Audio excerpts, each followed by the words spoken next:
Tonight on the Black Channel, well, as I predicted, the right, as soon as they got into power, power would not just corrupt them, it would destroy them. That's exactly what's happened. I told everyone last year that as soon as Trump is in office, all of these alliances are going to immediately shatter apart because they have to. And sure enough, that's exactly what's happened. And the latest example, it started with Vivek Ramaswamy and Elon Musk. It's been rolling downhill ever since. Now the latest example, Israel, the issue of Israel, as I warned last year, go back over my programs. Boy, the right is now in full-blown civil war. They've dropped the polite tones. It's gone straight to you're a monster, you're an animal, you're subhuman. It's literally gone to you're a traitor. It's literally gone there. And I'll go ahead and start with Ben Shapiro. Fair use, Benny boy, fair use, by the way, here. Ben Shapiro has officially taken the gloves off, and this is just the first salvo of many. He continued by saying, listen, if those talks are unsuccessful, then other options are on the table, which is what he has always said. So he's going to play a clip of Donald Trump when Israeli Prime Minister Benjamin Netanyahu came to the White House here. Now, this was a couple of weeks ago, but he's been going back and forth. It's been going on for a while. So this is from when Benjamin Netanyahu came to the White House, and he's talking about Iran. We have to disarm Iran, although the issue is Israel doesn't want to just disarm Iran. They want, quote, regime change. We've seen this movie before in Iraq and other places. So that's what he's talking about here. And look where it goes. I think if the talks aren't successful with Iran, I think Iran is going to be in great danger. And I hate to say it, great danger, because they can't have a nuclear weapon. Okay, which of course is true. A nuclear Iran not only threatens Israel, it also threatens the Saudis, it threatens global oil supply, it threatens the spread of terrorism around not just the region, but around the globe. Tucker Carlson found this an appropriate time to tweet yesterday, quote, whatever you think of tariffs, it's clear that now is the worst possible time for the United States to participate in a military strike on Iran. We can't afford it. Thousands of Americans would die. We would lose the war that follows. Nothing would be more destructive to our country. Okay, so the false binary that has always been created around the Middle East is that if you hit a target in the Middle East, full-scale war erupts, and thousands and millions die, full-scale invasion of Iran. Barack Obama used to say the same crap, and it isn't true. How do I know it's not true? Because literally, Donald Trump did it in his first term. He took out Qasem Soleimani. Now, let me take a brief moment here to back up for just a moment so you all can read the full text of what Tucker said here before we get too far along. Ben Shapiro stopped at nothing would be more destructive to our country. But you see what the rest of it says. Tucker went on to say, and yet we're closer than ever, thanks to unrelenting pressure from neocons. This is suicidal.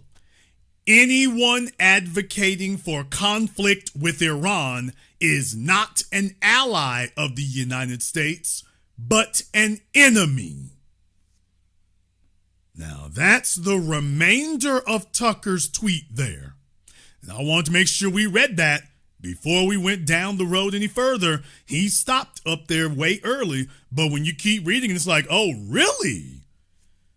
Oh, man, the gloves are coming off out there. And, of course, Ben picked this tweet because he wanted to respond to it. Created around the Middle East is that if you hit a target in the Middle East, full-scale war erupts, and thousands and millions die, full-scale invasion of Iran. Barack Obama used to say the same crap, and it isn't true.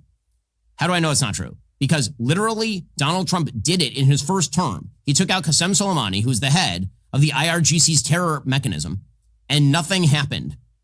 That is what happened. Nothing. And this idea that a strike on the Iranian nuclear facilities would result in what? Iran attacking Hawaii? Widespread war? Nope. But again, these false binaries that Tucker likes to posit effectively act as cover for the Iranian regime. Because again, if the idea is that you have to let Iran go nuclear rather than striking their nuclear facilities, thus endangering extraordinary elements of importance to the American national security apparatus, ranging again from Saudi and UAE to Israel, the Suez Canal, the Red Sea, and all the rest, the Straits of Hormuz. If that's the idea, well, you may as well just surrender the Middle East to the Iranians now, which of course, I don't know what Tucker's feelings are on that. He was interviewing the Emir of Qatar. Qatar is essentially a cutout front for the Iranian regime. he was treating them with great care, shall we say. Oh, boy. So now he's outright accusing Tucker Carlson of being a shill and the puppet of the Qatari government? He's handled him with great care, should I say. I mean, okay, folks. It's already nasty out here. It is already nasty out here. President Trump obviously does not follow that same belief system. Neither does the rest of the administration. Thank goodness. So, oh boy. Oh man. Getting rough out there. Well, not to be outdone, of course, because these folks are not going to be outdone. Old Tucker Carlson, who's, we had to hold things together for the election, and, we had to have unity so that we could, get Trump in office. We had to do that. Well, okay, Trump is in office now, and as I said, they all get to drop the polite tones. So this is back on April 29th.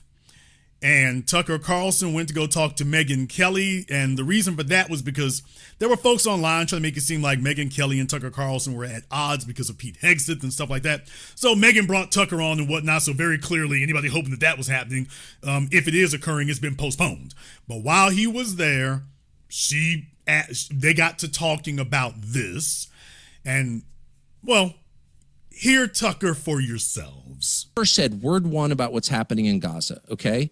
I have views on it, experience on this topic. I've never said word one about what's happening in Gaza, okay? I have views on it. I'm not impressed at all, but I've tried to pull back because it's not my country, okay? So I'm just looking at it from an American perspective. I don't want my country to be further weakened, my fellow citizens to die yet again, my federal treasury to be drained yet again on behalf of an idea that's clearly stupid. I think it's important to say, wait a second, is this a good idea? Can we actually do what you say we can do? For doing that, I have been attacked as a tool of Iran. I'm a freaking Episcopalian. I am not Shiite as a tool of Qatar, who's one of our closest allies in the world. The largest American air base in the Middle East is in Qatar. They're a close ally of ours. And all of a sudden it's you're taking Qatari money. I've never taken a dollar from any government. I mean, are you joking? And these are people who are acting on behalf of a foreign government telling me that I'm unpatriotic. And I try not to get crazy angry about it, but it's hard because you see these people, Ben Shapiro or these shills come out and attack you personally because...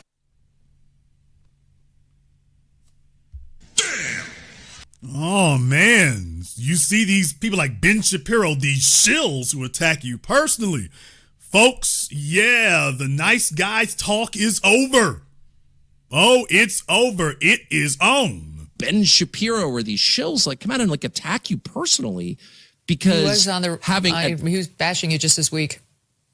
But it's what's so infuriating is I'm 56 in 2 weeks, so I've watched this. I was in Iraq. I'm not an expert on anything, and I would never claim expertise. I try not to claim expertise I don't have. But I have a good memory, and I was there for a lot of this stuff.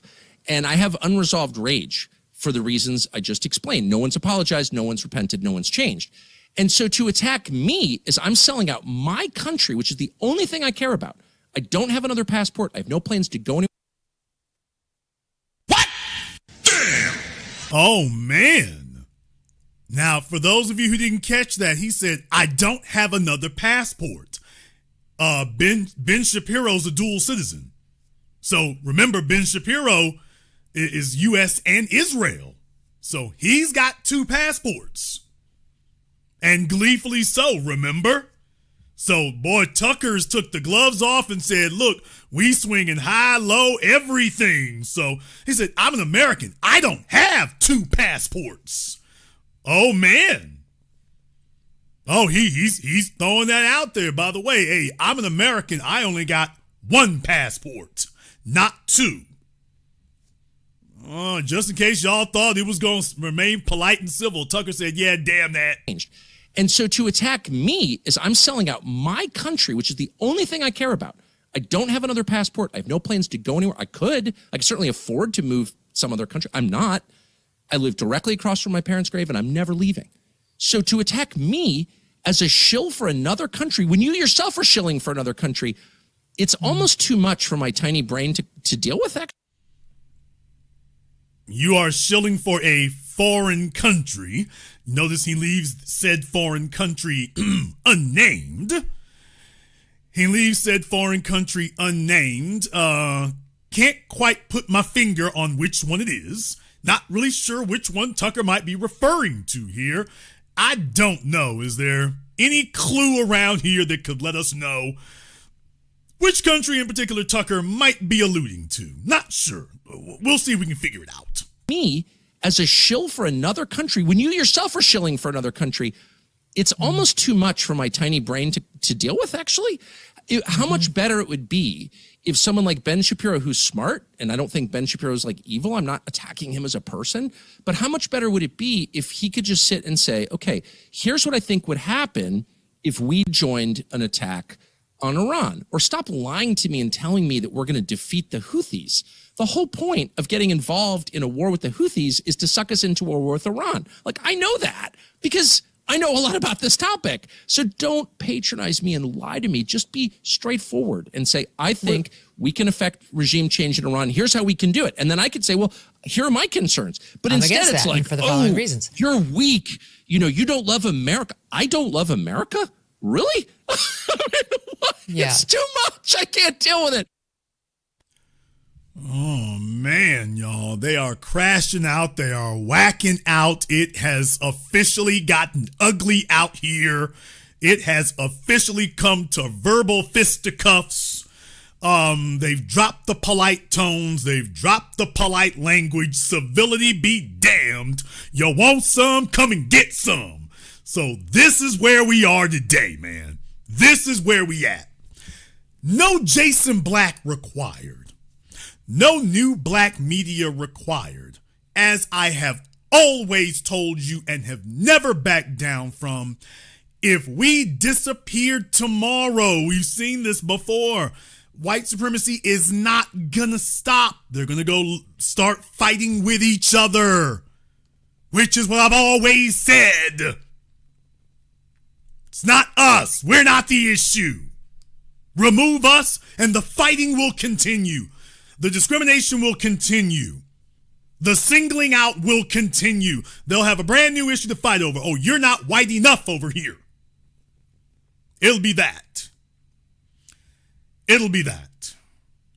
So, yes, in case you are wondering, and this was just Monday, Megan posted this to her channel. So this interview with Tucker Carlson was just Monday. So needless to say, there's been a few more skirmishes back and forth here, but they're now calling it the woke right. What? Oh, you heard it correctly. They are now calling it the woke right. Damn. Yes, sir. Oh, you all thought it was going to stop? Oh, you thought they weren't going to adapt this for something else? Oh, hell no. You can go look it up for yourselves now. They got another term out there, woke right. So everything is about, you're the new niggers. Oh, yes, people. Yes, indeed. There was an article in The Atlantic, how the woke right replaced the woke left. So, yes, sir. Oh, well, folks are here like, really, what? Woke right? Oh, yes. Oh, yes. Absolutely. You can look it up for yourselves, people. Yes, sir. The woke right is in full swing.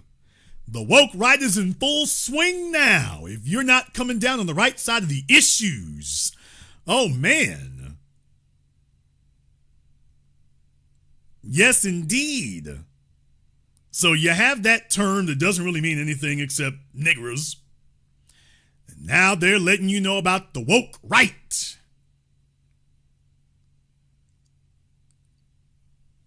Oh, yes. So some folks in here are like, man, y'all done heard it all. Yeah, this is what happens etymologically when you just go full-blown screaming over the edge to weaponize language. This is why, folks, when you pick a word or a term, you got to stick with it. You can't keep creating speciations. You saw that happen with LGBT. They were doing great till they kept adding letters. LGBT. It was LGB and LGBT. Once we got to the T, shucky ducky, there goes neighborhood. So yes, sir, when you start making new speciations and whatnot and just keep going because you think you got a golden oldie that you can just trot out whenever you want to. Oh, let's keep weaponizing the language. Now you've worn it out. It doesn't mean anything except I don't like them guys over there. I don't like them dudes over there. So we don't really fool with them. We don't really fool with them. Well, just in case you all were thinking that things were going to get easier. Oh, hell no. Oh, Matt Walsh, he was on Tucker's program and, this master of bad timing. Now, Matt Walsh works for the Daily Wire. Daily Wire that has hemorrhaged its most popular people.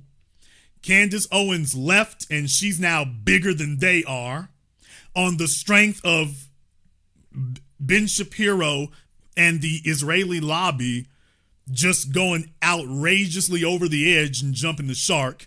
Candace Owens, she was going downhill, and then Ben Shapiro proved that he could be even more unpopular and more extreme than she was and more outlandish. And boy, he didn't read the room right.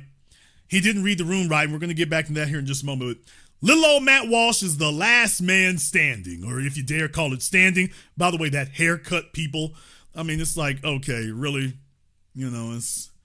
does he think he looks like the brawny man? I don't know. But in any case, so Matt Walsh, of all places, goes on Tucker's program. He goes on Tucker's program. And of course, about an hour and a half in, they had a 2-hour interview. Tucker didn't hit him up with it early. He waited an hour and a half to get around to Israel and Palestine. So, Matt, the folk you work for, they are all Israel all the time, all Zionism every day.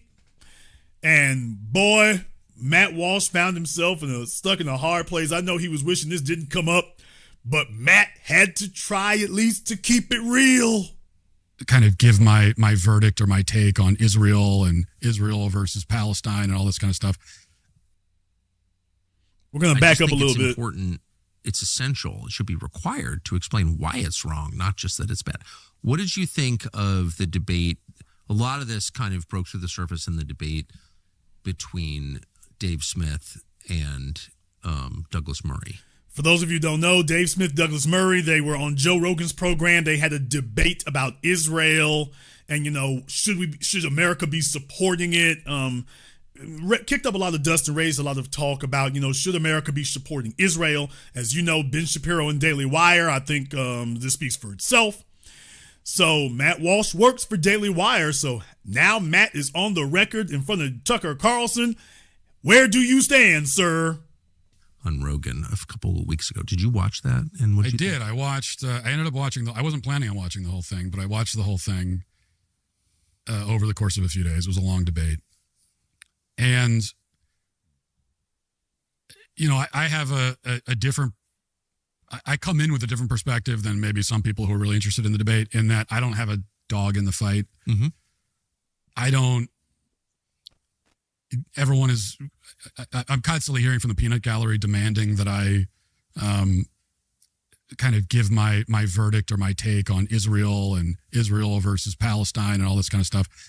And I have given my take, and my take is I don't care that much. So I just don't care that much. I'm not just America first. I'm an American chauvinist, in that I only care about my own country.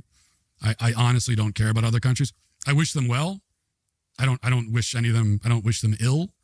I wish the people of other countries well. I think they all have a right to defend themselves, and they should. I think that if you can't defend yourself as a nation, or if you can't survive without being propped up by another government, say ours, then you shouldn't exist as a country. What? Damn! What? Oh, man. So Matt Walsh came out and said, if you can't exist as a country without America, then you shouldn't be a country. Oh, man. Now, you know it's going to be a rough week at the office when they got to get back together. Ben must be out of town because it's going to be a rough week at the office when they meet back up. Oh, man. Oh, Matt just said that if you can't exist, if you can't hold yourself up without America propping you up, you just shouldn't be a country. You just shouldn't be one. But, folks, by the way, he goes a little bit further than that. So in for a penny, in for a pound. He doesn't just stop at that statement. He keeps going. Of other countries, I think they all have a right to defend themselves, and they should. I think that if you can't defend yourself as a nation, or if you can't survive without being propped up by another government, say ours, then you shouldn't exist as a country. That's just the way of the world. So wait. If you can't exist without being propped up by another government, say ours, you shouldn't exist. Yeah. Israel cannot exist without being propped up by the United States. Now look at Tucker being so messy. Oh, Tucker, look at the expression on his face. Look, Tucker, you are so messy. Look at messy Tucker there. Oh, trashy Tucker, do you see the way he's just so messy like that? Look at the expression. By the way, you know, Israel can't really hold itself up without us. Oh, hell, why you gonna put Matt on the spot? Tucker's like, no, you gonna put it on the bricks today. You gonna talk on the record today. We're gonna have some real talk. Oh, no vague innuendos. You gonna have to come straight up the middle. Oh, boy, y'all, old messy Tucker. He couldn't just leave that alone. Why couldn't he just let Matt just say what he got to say and leave it be? He couldn't just do that. Shouldn't exist. Yeah. Israel cannot exist without being propped up by the United States. You think so? Its nuclear program came from the United States. Its weapons come from the United States. Its economy is supported by the United States. I'm not attacking Israel. I'm just saying, in point of fact, I think that's true. And, I mean, Israel thinks it's true, or they wouldn't have armies of lobbyists and influencers in the United States. Bibi wouldn't have shown up twice in the past 3 months. Yeah. I mean, from my perspective, it seems like they can handle themselves quite fine. But any country, if there is any country out there that fundamentally cannot exist without being subsidized by American taxpayers, then not only should that country not exist, but that country already does not exist. Damn!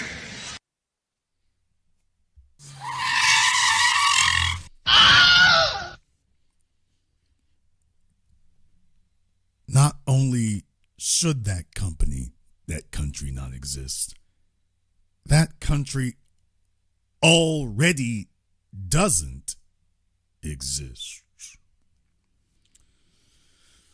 Oh, Matty boy, you're sounding like Hamas and Hezbollah. Oh, Matty boy, ain't you sounding like, in a little bit, I'm expecting Matt to get that email, the same one that Candace Owens got. I'm expecting Matt to get that email here shortly, y'all. You know, By the way, there, Matt, you know, you're sounding a lot like Hamas and Hezbollah. Okay. How long y'all think it's going to be before Matt gets that email? How long y'all think it's going to be before Matt gets that email?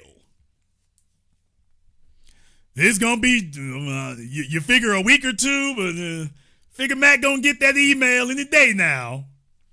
Yeah, you keep up this kind of reckless talk. That email is on the way. So, folks, this is what's happening to them over there on the right. This is what is happening. It is full-blown Armageddon over there. They are at it hammer and tong, and it is the issue of Israel. Everybody wants to circle the wagons for America. They do not want to hear about nothing else, nobody else. They ain't trying to hear it. And some of these other folks are trying to get you on board for it. They are desperately trying to get you on board. They're trying to get you on board here. And man, oh man, you got folks just tied up in knots. You got folks tied up in knots. Well, it goes a little bit further than that. There's a reason why Tim Pool is up there. Tim Pool is up there because he's been saying some things about Israel lately. He said that he was in basically a private meeting for journalists, which he's not, but and the Israeli lobbyists were there, Israeli representatives were there, and he says that he let them know that, if you guys keep pressing this issue and whatnot, just understand that the current generation is not like the elders were where Israel is concerned. And you're not going to have that type of support going forward in the future. And the way you're going, you will lose all support altogether. Wanting to make laws that say we can't criticize Israel, you can't speak against Israel. Oh, Tim said that, but like I say, see if you can get him to stay firm on it. Now, this was a talk that he had with Myron. And, well, see how it went for yourself. They're talking about, people on visas getting kicked out because they criticizing Israel. You can burn the American flag, but you'll get kicked out if you burn the Israeli flag on American soil. We're only going to play some parts of it. I'm not going to play this whole thing. Fair use, Timmy. Fair use. Or protesting against one of our allies in the Middle East. It's times it is, or we try to force it to be. It is for their benefit. I mean, surface level, it is. Yeah. Okay. For sure. Is it a threat to our foreign policy to allow college students to come in and start proselytizing, advocating, or protesting against one of our allies in the Middle East? It's a threat to Israel, not to us. It's a threat to our foreign policy, which is dictated by Israel. Which, if you want to, did you see that? This is one of the few times here. Myron's not a great debater. He needs to know how to make counterpoints and actually pay attention. You can't be loading up in your mind. When you sit around arguing with insta thoughts all day, you start loading up responses in your mind. You're not actually listening to what the person says, so you can go ahead and fillet that. That's how he got his ass handed to him when he tried to debate Tariq. So you can't sit there and be loading your responses while the other person's talking. You need to listen, because you all see me do it all the time. If you actually listen to what the person is saying, now you can rebut them, and they actually are probably going to hand you a better point for you to rebut, other than what you're trying to preload in your mind already. You're just loading a response, and you're not actually listening. But he said that they're not attacking America. They're attacking Israel. And Tim Pool responds, well, they're attacking our foreign policy. The correct way to respond to that is, so you're saying Israel is our foreign policy? They're criticizing Israel, not America. Our foreign policy. No, they're criticizing Israel. They're criticizing Israel. Unless you're trying to say that Israel is our foreign policy, in which case, wow, that's interesting. Make that the point. The point is simply this: or protesting against one of our allies in the Middle East. It's a threat to Israel, not to us. It's a threat to our foreign policy, which is dictated by Israel. Which, if you want to make that the point. The point is simply this: we can get into the deep nuances, but that's not what matters. What matters is it's legal under the law. I understand what you're saying. It's selective enforcement, and I'm not a fan of that. Yeah. Like, just because some chick wrote an article, they're saying get out. Oh, come on. There's a lot of articles written by a lot of people who are against our, how many people have been deported because they're critical of the war in Ukraine? They came over here on a visa and then said we shouldn't be funding or being involved. They're not getting deported. So they're not. Yeah. Look what happened to Gonzalo Lira in Ukraine, criticizing the Ukrainian government. He got killed. Yeah. The point I'm making is, if somebody came into my house, sure, and they knocked on my door. Okay, notice how Tim moved on from that. If you're not going to get deported for criticizing Ukraine, why is Israel getting preferential treatment? And I mean extreme preferential treatment. Yeah, Tim, why is that? Why is it you can criticize you can criticize Ukraine? You can't criticize Israel? Hey, Tim, no. Rewind that and back that up, Tim. Why is that okay? How is it that we're giving Israel preferential treatment? For Tim, Myron didn't press the issue there, and like I say, people, they're very easy to debunk. These are not brilliant individuals. Tim Pool, they're not brilliant individuals. I mean, we've covered that before. They're not. If you're sitting there being fanboyed out because YouTube gives people preferential treatment in the algorithm, you go for that nonsense. But these are not geniuses. And said, hey, I see that you guys are having a pizza party. Can I come in? I'd say, you know what? You pitch in for the pizza. You can have some pizza and hang out with us, but you're not one of our roommates, so just be nice.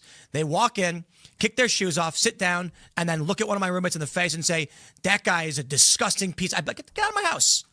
You're a guest here. You have no right to come in here and say these things. No, see, but here's the thing. They kind of do, though, right? And there's case law out there that allows people that are foreign nationals to have. Okay, so like I say, you have to be able to debate these things properly. And the issue here is, but you're not kicking out the guy who insulted your Ukrainian friend. So there's where you sit up here and make a fool of yourself. Okay, we're going to go forward to another point here.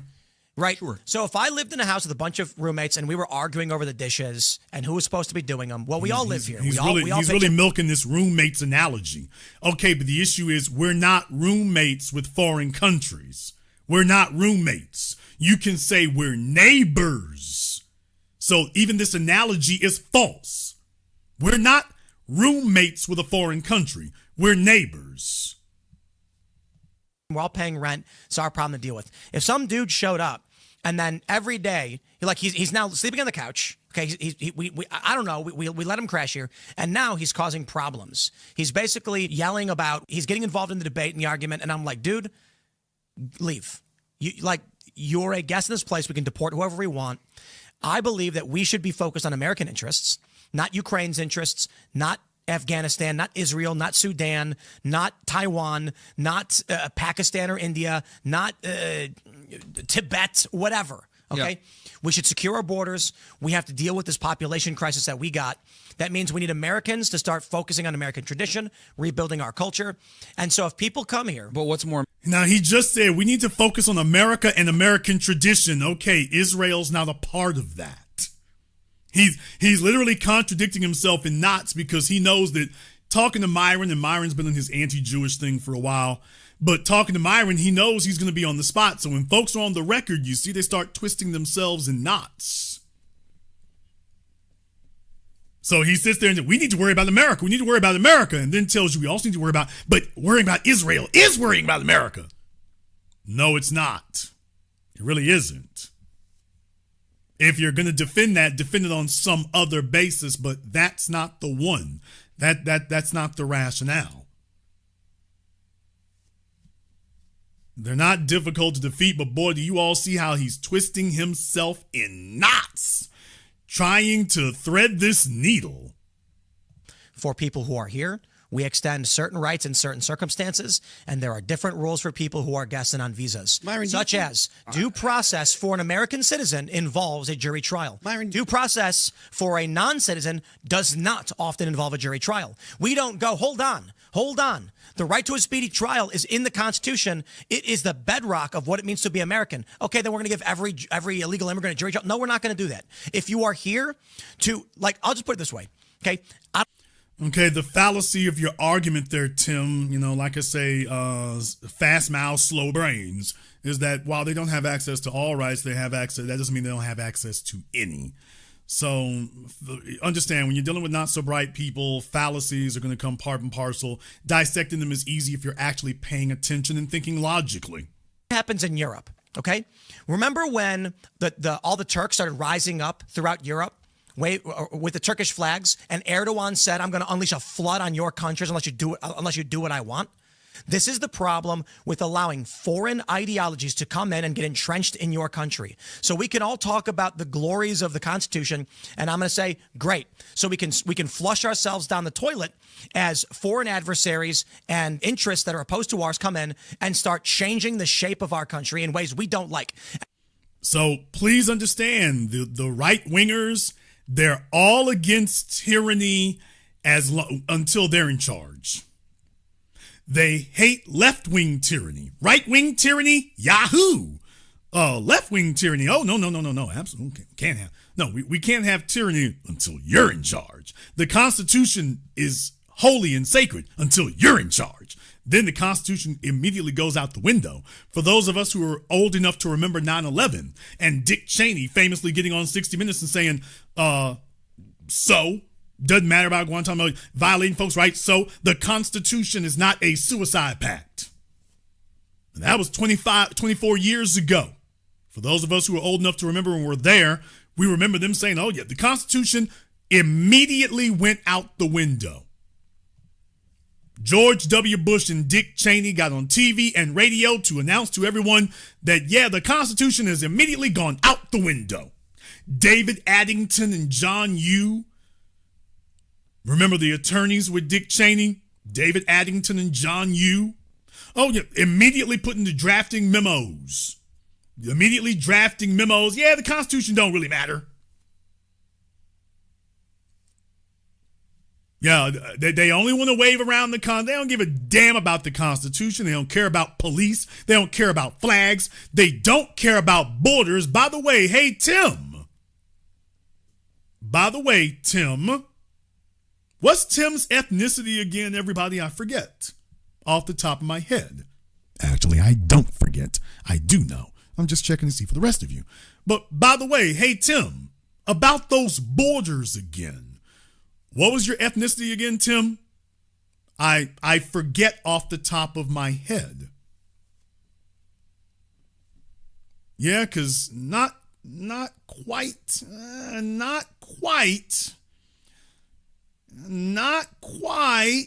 Oh, boy. All righty there. And now, what do we have? With all due respect to Ro Khanna, I think he's a good dude. I think he's wrong. I believe parents fought hard to come to this country. Criminal. I'm saying his moral worldview is correct based upon where he comes from. He says, my parents were immigrants. My parents fought hard to come to this country. I understand what they want and why they want it. I'm going to fight for those values.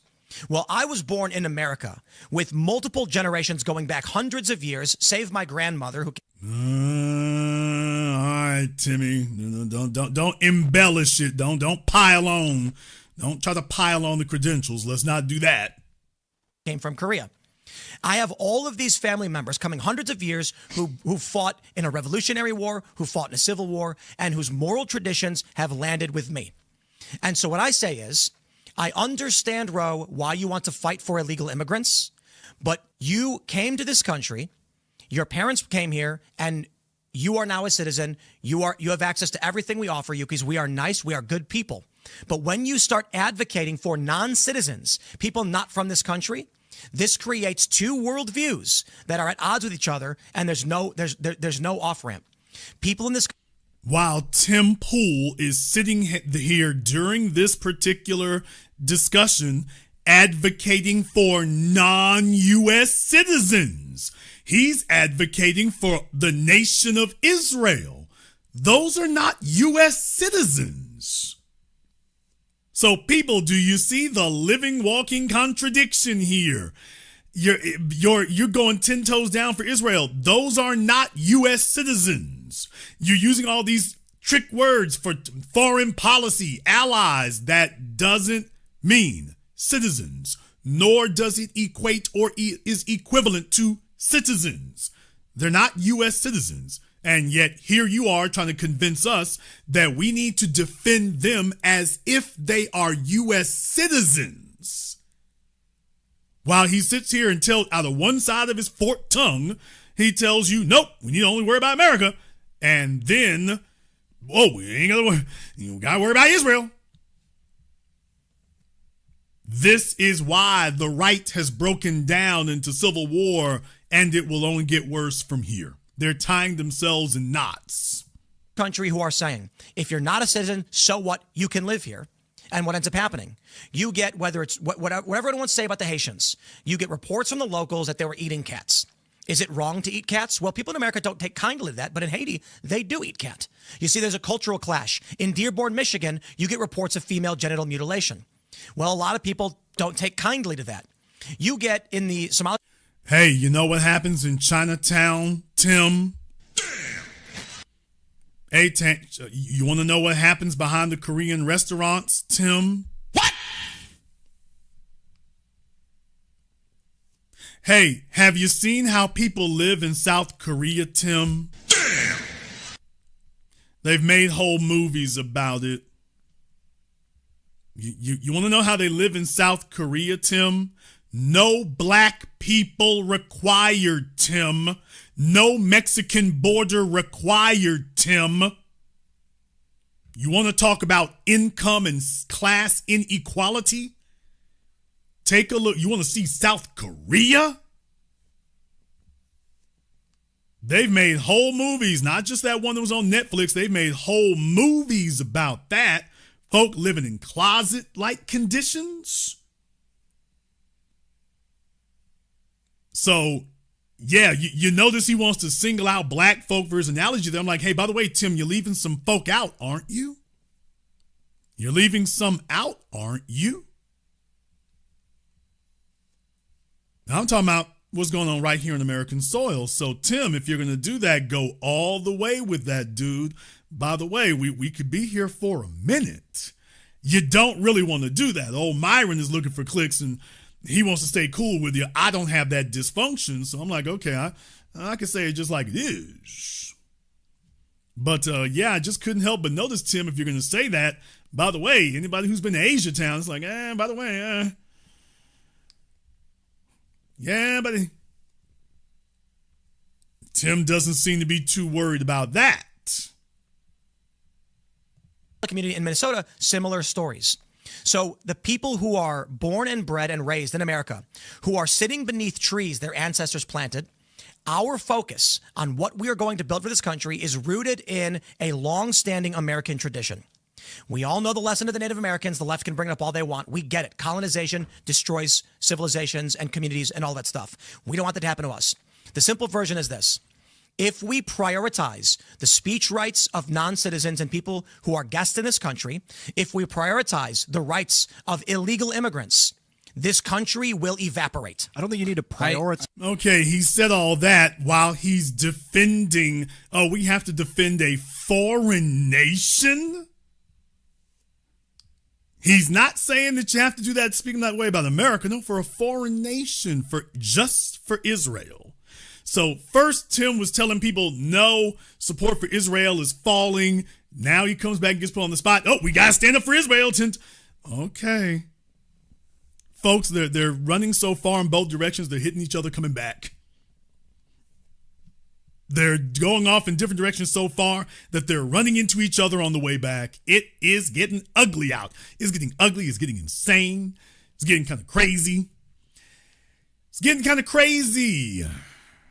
But man, while we're on the subject of Asians, now that Tim has put us on the subject of Asia here, so glad he said that and definitely putting it in light of the black context, because that's what people come to us here for. So glad that we got to do that. So glad we got to do that. Because there's something else here that has caught my attention. Something else. There's a YouTube channel. There's another YouTube channel here called the Fung Brothers. Some of you might be familiar with them. It's the Fung Brothers. Well, the Fung Brothers, they had a review for the movie Sinners, which is lighting the box office on fire. By the way, you notice that all of your alt-right white supremacist YouTuber movie reviewers who always claim that everybody just wants to see white people and anything with black folk in it is DEI, and if it's an all-black cast, it's DEI, and nobody really wants to watch that, you're woke, DEI! And here comes Sinners, and it's lighting the world on fire. You notice they've all gotten quiet. They've all gotten quiet. Nerdrotic and Critical Drinker and all the rest of the white meth heads, you notice they've gotten real quiet now. They want to talk about everything except the number one movie at the box office for 2 weeks and running. All of a sudden, they ain't got nothing to say. They want to talk about every movie except the number one movie at the box office. Also, it's about vampires. They claim they love vampire movies. The number one movie at the box office is a vampire movie. It is kicking ass all over the place, raving reviews, and they don't want to discuss it at all. Man, white supremacy show is stupid, ain't it? Backing them into a corner is not difficult. I'm documenting this tonight so that you all keep this in mind for the future here. It's about white supremacy. It always was. That's what it always was. It's about trying to gaslight you, and people don't really want to see black folk like that. I mean, you know, a black Captain America, people don't really want to see that. That's not really what they're looking for. They're not really looking for that. They're looking for something else. Well, the Fung brothers, they were here, and they had something to say. And I want you all to check out. They have something to say about sinners. We're not going to play the whole thing, but I found some parts here to be interesting.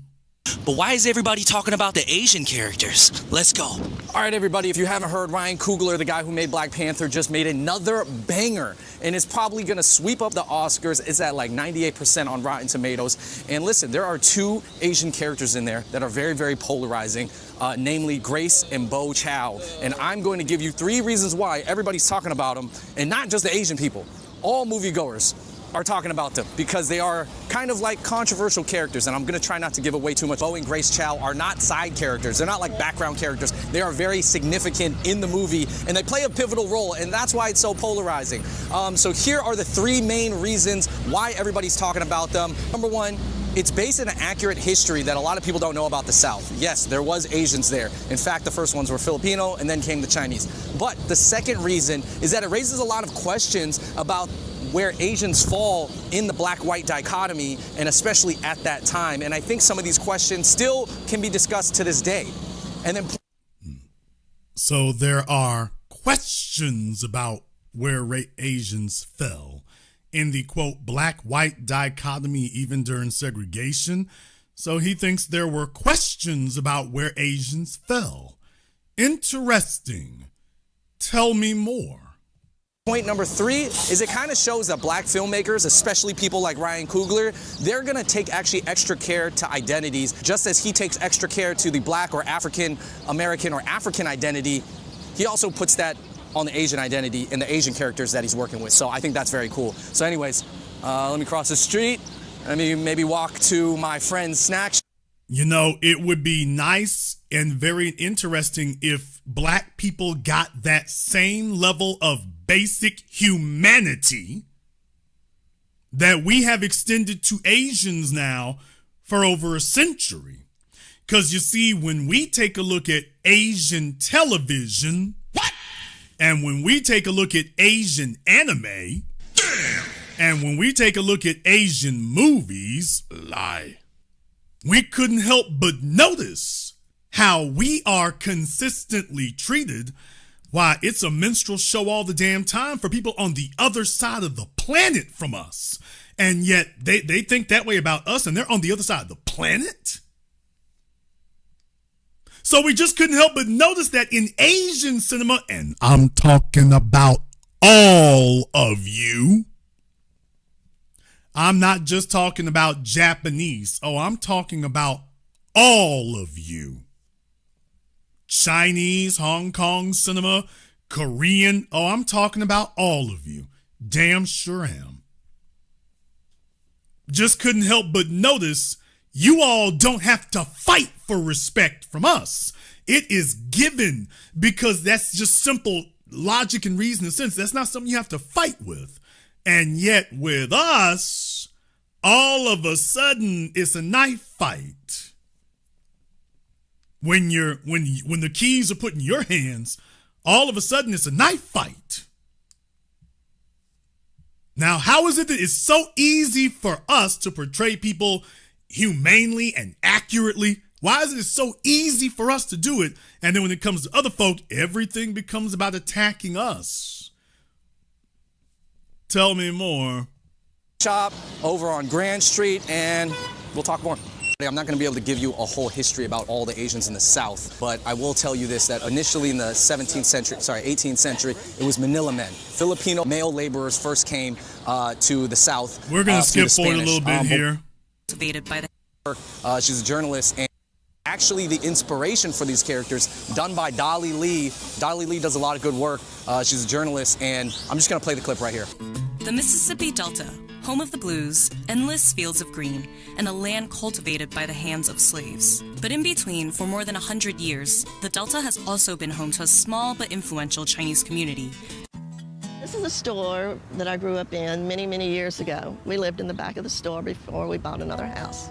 Like most of the Delta Chinese of the time, Sally's parents opened and ran a grocery store. The Chinese originally came here to work in the cotton fields. With the end of slavery, plantation owners could no longer depend on the free labor of slaves. So they looked to the Chinese, who were cheap, disposable, and politically voiceless. Chinese people, this is the folks, this is the lie that they try to tell about the Irish. Chinese people were not, quote, disposable. Nobody was told they didn't have rights except us. Now, here's the other thing. If you chose to come here by choice, if you got on a boat and risked the 7 seas to come over here, then you obviously found this to be preferable to where you were. So you were not slaves, you were not disposable. So this attempt to try to lower everybody else and say, oh, they had it the same as us. Oh, we didn't just have it the same, we had it worse. Man, if y'all don't stop this lying, you were never number one, you came here by choice, which means you had to pay to get here. Number 2, you were nobody's property when you got here. You were freely able to leave just like you came. Number 3, you were paid. You were compensated for the work you did. There was no one arguing that you should not be paid for the work that you did. Maybe the work was difficult. Maybe the work was dangerous. Maybe the work was downright hazardous. You chose every step of the way. That's the difference. So this fallacious, phony, false, deceitful attempt to equate us, no, there is no equating us. You are beneficiaries of what we did. Because please understand, if it wasn't for us ending chattel slavery in America, not really sure that you would have become chattel slaves, but it certainly would be a hell of a whole lot more hostile environment. By your own admission, if they brought you over because we were no longer in slavery, once again, you got us to thank for that. Because before then, wasn't nobody getting paid for it. We were the ones who made it where you got to get paid for it. But when other folks get the pen, they immediately go to work rewriting the history. That's why it's very important that we stop that. It was a phenomenon. When I think about how the Chinese came and just settled in the Delta from Memphis to Vicksburg, I mean, just look at it. It really filled a particular need. I mean, let's just read these comments real quick. Someone on Reddit said, I liked it. Granted, I'm always been meaning to learn more about Asian American history, but I thought they did a good job of portraying the fact that they were first generation, at least, and probably brought families that were there a lot longer. And then someone said, yo, I heard some Toisan dialect. So I guess, yeah, for all you Toisan people out there, which all right, we're going to skip forward a little bit more here. Kind of buying into 1 or 2 dialects, which would be in the South Cantonese, but obviously mainly Mandarin now. He's got another YouTuber who took a look at this, or another TikToker. When watching Sinners, I thought the portrayal of Grace and Bo was really well done. As an Asian American myself, even though we are part of the minority, there are many times where we are just more widely accepted by multiple communities. And in the movie, this is shown by them owning 2 different stores. One for the white people and one for the black people. But the difference is, on the black community side, they're not just accepted, they're welcome like they're a part of the family. What? That's interesting. One for the white people and one for the black people. But the difference is, on the black community side, they're not just accepted, they're welcome like they're a part of the family. They're welcome to the club with open arms. But as soon as there's some controversy, Grace wants to split and not be a part of any of the drama. In my opinion, God damn it, Grace, why would you do that? You making us look bad out here, Grace? God! Why did you? And yeah. Now let's be clear about something else here. Asians don't open stores in white neighborhoods. I'm from Louisiana. For those of you from Louisiana, Mississippi, Alabama, Tennessee, Asians have never opened stores in white neighborhoods. White people have never let Asians open stores in white neighborhoods. So Ryan Coogler, I think he's from California, Hey, dude, Asians ain't never been able to open stores in white neighborhoods. So that's the fictional part here, beyond the vampires. Beyond the vampires. In the chat room, Kinky, Kirky, I'm going to have you call up here in just a little bit. So very glad you weighed in on that. Let me get my mods to get your information, and we'll have you call up here in just a minute. When folks say stuff like that, by the way, so glad you're here. We're going to have you call up in just a minute. But they've never been able to open up stores in white neighborhoods. In segregation, they were not opening up stores in white neighborhoods. They wasn't doing all of that. White folk had their stuff locked and boxed. None of us can go find the old Asian store on the white side of town. The Asian stores are where the Arab stores are with the rest of them. They're in the black neighborhoods. They're in the black neighborhoods. That's the way it's always been. So to sit up here and now we're going to rewrite history because you want to have your adjacent proximity to whiteness, is like, okay, let's not say, don't let Ryan Coogler's script sit up here and make y'all sit up here and start fabricating reality. By their own admission, they set up, quote, Chinese communities. By their own admission. So which one is it? We already know we were here. We already know we were here, folks. We were here. Even though we are part of the minority, there are many times where we are just more widely accepted by multiple communities. And in the movie, this is shown by them owning 2 different stores. One for the widely accepted by multiple communities. People, tell me where Asians were accepted by white people. There's whole movies and manga about how Asians were treated in San Francisco specifically by white people. So what this fella here is saying, I'm gonna stop this now and say, by the way, that's a damn lie. Where have Asians ever been, quote, accepted by white people as a group? Where? When? When did that ever happen?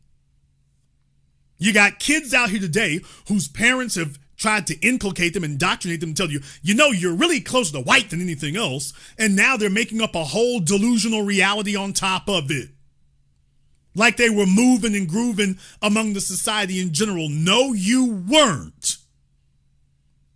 So do you see just how quickly they're all rewriting and mutating and bastardizing their own histories to rewrite? Well, actually, we were just in between. No, you weren't. Hell, you just got finished talking about how, oh, you were disposable. Okay, no, you were never accepted. That was not the case. There might have been some interracial sexual access, but that's what the whites always did. But you were never treated as honorary white people. You were genetically given a pass under extreme circumstances, but there was never Asians were part of white society and we were moving among white society. That never happened. Ever. White people and 1 for the black people. But the difference is, on the black community side, they're not just accepted, they're welcome like they're a part of the family. They're welcome to the club with open arms. But as soon as there's some controversy, Grace wants to split and not be a part of any of the drama. In my opinion, God damn it, Grace, why would you do that? You making us look bad out here, Grace. God! Why did you? And yeah, as you can see in the comment section, the reactions were mixed about the characters. I mean, listen, you got this girl, Bad Curl Riri, who says, why? Which you don't. Now, I'm going to skip forward a little bit here. Let me check my marks on that. I'm going to skip forward a little bit here because I don't want to get too far along. But there's something in particular I want you all to hear now. He's talking about this black-white dichotomy thing. He loves that word. All right, I want you to listen to what he has to say here over the next minute. I can, empathize with some of the sentiment because back in the segregated South, you're basically, as an Asian person, which you don't fit into the white or black dichotomy, really. I mean, you came over as a laborer probably originally, so you probably more identify with the black experience at that time, but then you don't look black, and so you're not going to go through the exact same thing. So anyways, it's confusing for a lot of people, and it kind of reminds me what I heard about prison Yes, I do know people who have been to prison, and this is what they tell me, that basically prison is super racialized. If you go to prison and you're a dude, right, or a woman, but let's just talk about guys going to prison real quick. Basically, as an Asian, especially at a prison that doesn't have a large Asian population, which a lot of them don't have a large Asian population because Asians statistically don't go to prison that often, but basically you're asked to choose which group you're a part of. So these are called prison dynamics, where it's like you have white people, okay, you have black people, you have usually the Hispanic group that speaks Spanish, and then you have the other. And that contains Asians. Now, maybe if there's a large Samoan or Hawaiian population, you can adapt to that. But essentially, as an Asian, you're asked to choose. Well, actually, I don't even want to say you have the choice. You actually don't even have the choice from what I've heard, so you just kind of have to find your way. So what I mean... Okay, once again, if he's actually talked to any Asian cats who've been in prison, this garbage right here we're talking about. Asian cats who go to prison. Anybody knows in California, whatever, the Pacific Islanders, they got to squad up with black folk. They got to squad up with black folk. With whites, them and the white Latinos get together. Pacific Islanders, they got the folk who are actually classified as other. They got to squad up with black folk. Now, there will be some prisons that if the Aryan is really tough there, they might try to fold like if you got any Chinese dudes or whatever, but that's very, very rare that you're going to have Chinese. Usually it's going to be Pacific Islanders, that is, darker skinned Asian folk. And the darker skinned Asians, the Samoans, look up in Alaska. There's documentaries on YouTube about it. You can look it up for yourselves. With them folk, they got to squad up with the black folk. They don't get no artificial honorary white card. They have to squad up with black people.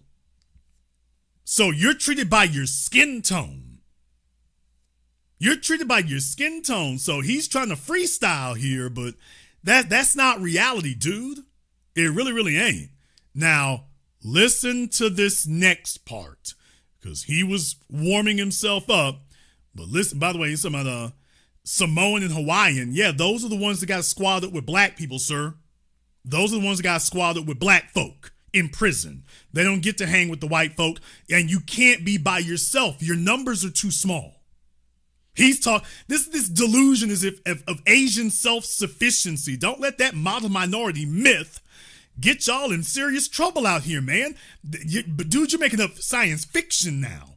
Asians ain't never rolled by themselves in prison. Who the hell went to the county jail you didn't talk to, man? That's not prison. Asians have never rolled by themselves in prison. You don't have the numbers to be able to roll by yourself. That's why you gotta squad up with another group. Asians, the Pacific Islanders, their numbers are too small. The others, your numbers are too, Native American, your numbers are too small. You can't roll by yourself. There's no model minority myth in prison.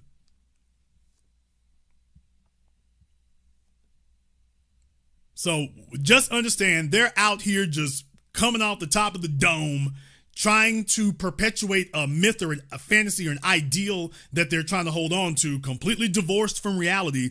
This is not real. There's no way you talked to somebody in prison and came away with this. Just no way. There's none. No, Asians cannot roll by themselves. You would get eaten alive in those prisons. You can't roll by yourselves. There's too few of you. Prison is about the numbers game. And you can't win that numbers game. And nobody's going to ask for how much of an upstanding citizen you were on the outside. Or let me see your academic scores or where your folk come from over there in China. No, you don't have the numbers, man. Stop it. You're asked to choose. Well, actually, I don't even want to say you have the choice. You actually don't even have the choice from what I've heard, so you just kind of have to find your way. So what I mean is that in the segregated South at that time, and even a little bit to this day, as we saw during the whole BLM time and, in the past few years, there was this conversation of where do Asians fall? And I think the general consensus was that not all Asians think the same, that some Asians are going to more identify with that side, some Asians more just want to roll with the winners and who they're working with, and then some Asians, and I feel like this is a growing sentiment, a lot of Asians are like, I'm just thinking about the Asians. Oh, really? Well, I'm I'm so glad that you've had a moment of candor. I'm so glad to hear that. And my response is anybody who carries that sentiment there, keep that energy. Now, first of all, let's be very clear about something. First of all, Asians have always sided with white society. It's they have to fool with black folk because you can't be white. You have to come to black neighborhoods because your only relationship with black folk has been socioeconomic, and by that I mean transactional. But you've never had a transactional relationship with white society. You are their employees. You don't have a transactional relationship with them. You are still labor today. You can talk about test scores all you want to. Your test scores qualify you to be chief labor. And that is it. So this idea of there's a growing sentiment of I'm just concerned about Asians. Dude, that's the way it's always been. Damn. You're not breaking no news, and you're certainly not threatening anybody. Bruh, y'all been for yourselves. That's not new. That's been the whole issue the whole time. That's what they were covering in the movie. Black folk are sitting up here treating Asians like family, and when the heat comes down from the dominant society, the Asians are like, you're on your own. We're looking out for us. Well, bro, that's what it's always been. That's not new. That is the norm. That's the status quo. That right there. So this idea like you're making some radical statement of there's a growing sentiment, growing from what? From 99% to 100? It's growing to what exactly? Who wasn't on that? Who is stomping for us like that? Because when you take a look at the stores, when you take a look at Asian banks, we can't go to Asian financial institutions here. I have been to practically every Chinatown on U.S. soil. Black folk can't walk up in there and get nothing. There's nobody in there to say, hey, brother, come on over here. Let me see. We can get this $100,000 together for you. Nobody's doing that for us. Now, they are doing it. Let me be very clear. Oh, yeah, they are doing it. They're not doing it for us. The folk they got their money from, the people they got their socioeconomic standing from, because there are no Asian stores don't set up in white neighborhoods. They don't do that. A few of them in the modern era, you'll have a few that will try. They got to keep it super ass low key. But they don't get to sit there next to Nordstroms and Bloomingdale's. They don't get to do that and never have. So this idea that you're introducing some novel, more Asians saying, man, I'm just with the Asians. Dude, that's what it is now. That's not on its way, and that's not more. This is where we're at today, which gets to the issue. It gets to the issue. Because you see, all that ass kissing is not translating to any tangible benefits in the dominant society. You still got to get black folk to give you real opportunities on this, as the way it's always been. Ain't that right, Bruce Lee? And deal with it. Ain't that right, Bruce Lee? By the way, just a gentle reminder to you, Bruce Lee could leave Hong Kong cinema, come among black folk, and rise up. Show me the black folk who could leave America, go to Hong Kong cinema, and get raised up.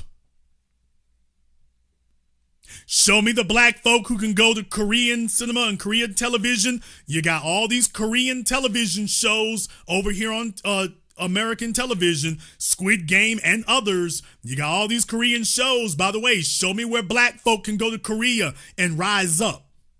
Show me where black folk can go to Korea and get the same thing. We showed you where you can come among us and get that. Show me where we can get the same thing.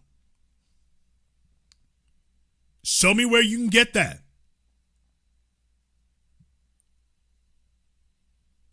In the chat room there, Sang, I'm not really sure who Sang is. Not sure who Sang is, but it is time for us to get acquainted. So Sang and Kirby, by the way there, so glad that you all have chimed in. And absolutely, it would simply be unfair for us not to give you a chance to say your piece in front of everyone. So, we are going to go ahead and load up the Zoom here for you so that you can have your opportunity to speak. We certainly wouldn't want you to get left out. Very, very important that we do that. So let me go ahead and throw the Zoom link up here for you. So Sang and Kirby, there is your link. You are welcome to join us. As a matter of fact, we must insist on it. Sit back, smile, and dial. Go ahead and hit the link there. It's pinned to the top of the chat room. And we are honored to have you as our guest.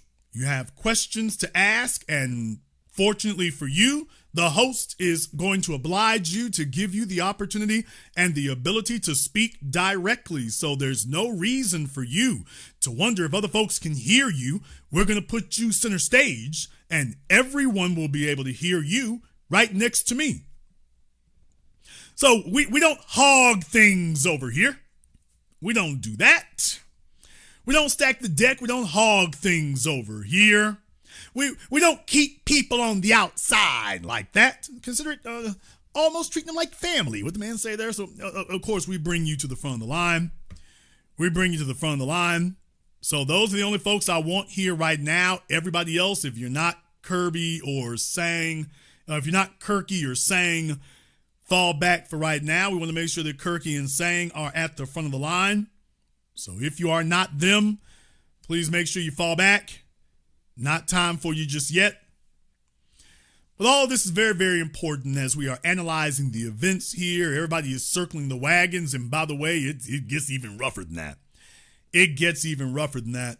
Now, I got somebody here on Zoom. By the way, if you're on Zoom, make sure you have your camera and your microphone turned on. Nobody else is going to see you except for me. I'm the only one who will see you. But just to make sure we don't have any trolling issues, make sure you have your camera and your microphone turned on, just so the host sees you. Nobody else. YouTube is not going to see you, just the host.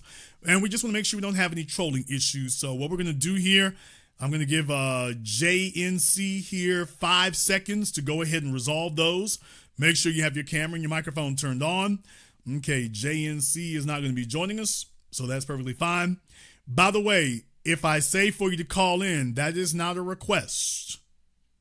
That is not a request. So Sang, if you do not want to call in, that's fine. But you can't stay in the chat room talking either.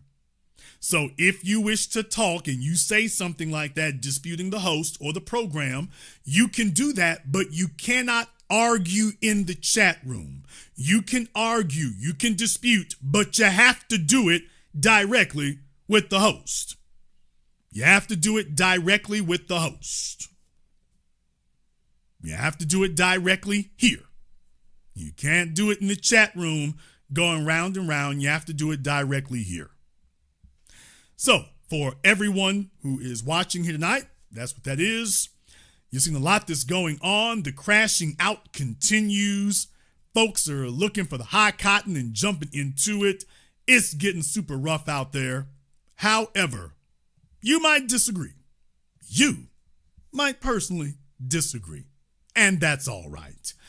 The Zoom link is pinned to the top of the chat room. You are more than welcome to go ahead and join us for that. And we look forward to entertaining your call. I want to thank everyone, and I do mean everybody who's contributed to a nice program on PayPal, Super Chat, Venmo, to my girl, Nancy King. Thank you very much. They did voluntarily come to America. Logic Before Emotion, giving out memberships. Thank you very much. Black to Deaf, giving out memberships as well. We appreciate that. Creole King, thank you very much for your support as well and clearing it up. Because, yeah, but we had Jewish, Irish, Italian, Asian, Arab. They're in our neighborhoods. You don't see can't do a single thing in their neighborhoods. We have not been allowed to do a single thing in theirs, period. We're going to go ahead and take a very brief commercial, non-commercial break. When I come back, we're going to go ahead and talk to you here on Zoom and more. This is the Black Channel. When you visit MrBeTheTeacher.com, you can get a copy of his award-winning book, Guidelines for the Successful Student. While you're there, grab one of his newest tunes along with fun and educational lyric videos. Never give up, don't worry, never give up, study. In order to 1 is 2, 2 times 2 is 4, 2 times 3 is 6. 2 now swap names, he, she, they, and we. Simplify the daddy divides as the father and guide. Mommy multiplies and shares on what they buy. You can also acquire his tutoring services via varsitytutors.com or tutor.com. If you wish to speak to Steve Burgess directly, you can do so through MrBeTheTeacher.com. The Honey Badger and the Mongoose is a children's story for the family of how a honey badger and mongoose fight an evil alliance of venomous cobra snakes and hyenas that overhauls the balance of the savannah. The Big Five. The honey badger demands reparations. Will the Big Five give the honey badger reparations?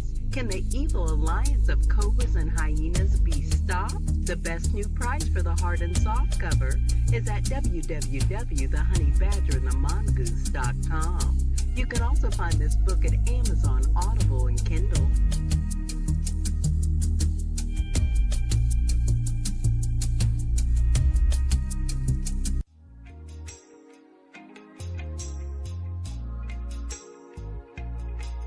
Order yours today to experience all the benefits of Ash Kickin' Body Butter.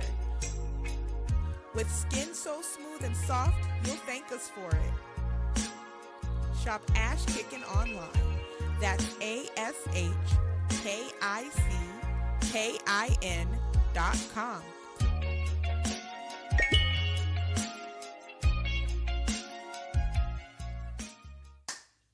Hi, this is Brenda Starr, creator of Poetry with a Purpose and author of the book Pressed But Not Crushed.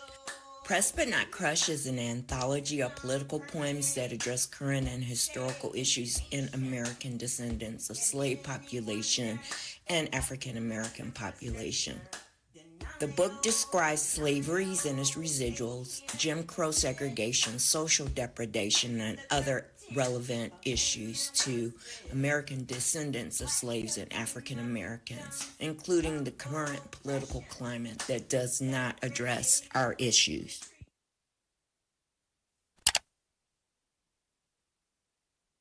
This is the Black Channel. I am your host, your brother, your humble servant, the Black Authority. Very glad to be with you all here this evening. And we have the link for the Zoom available there in the chat room for you to go ahead and give us a call up. On tonight's program, we've been talking about the right-wingers are in full-blown civil war.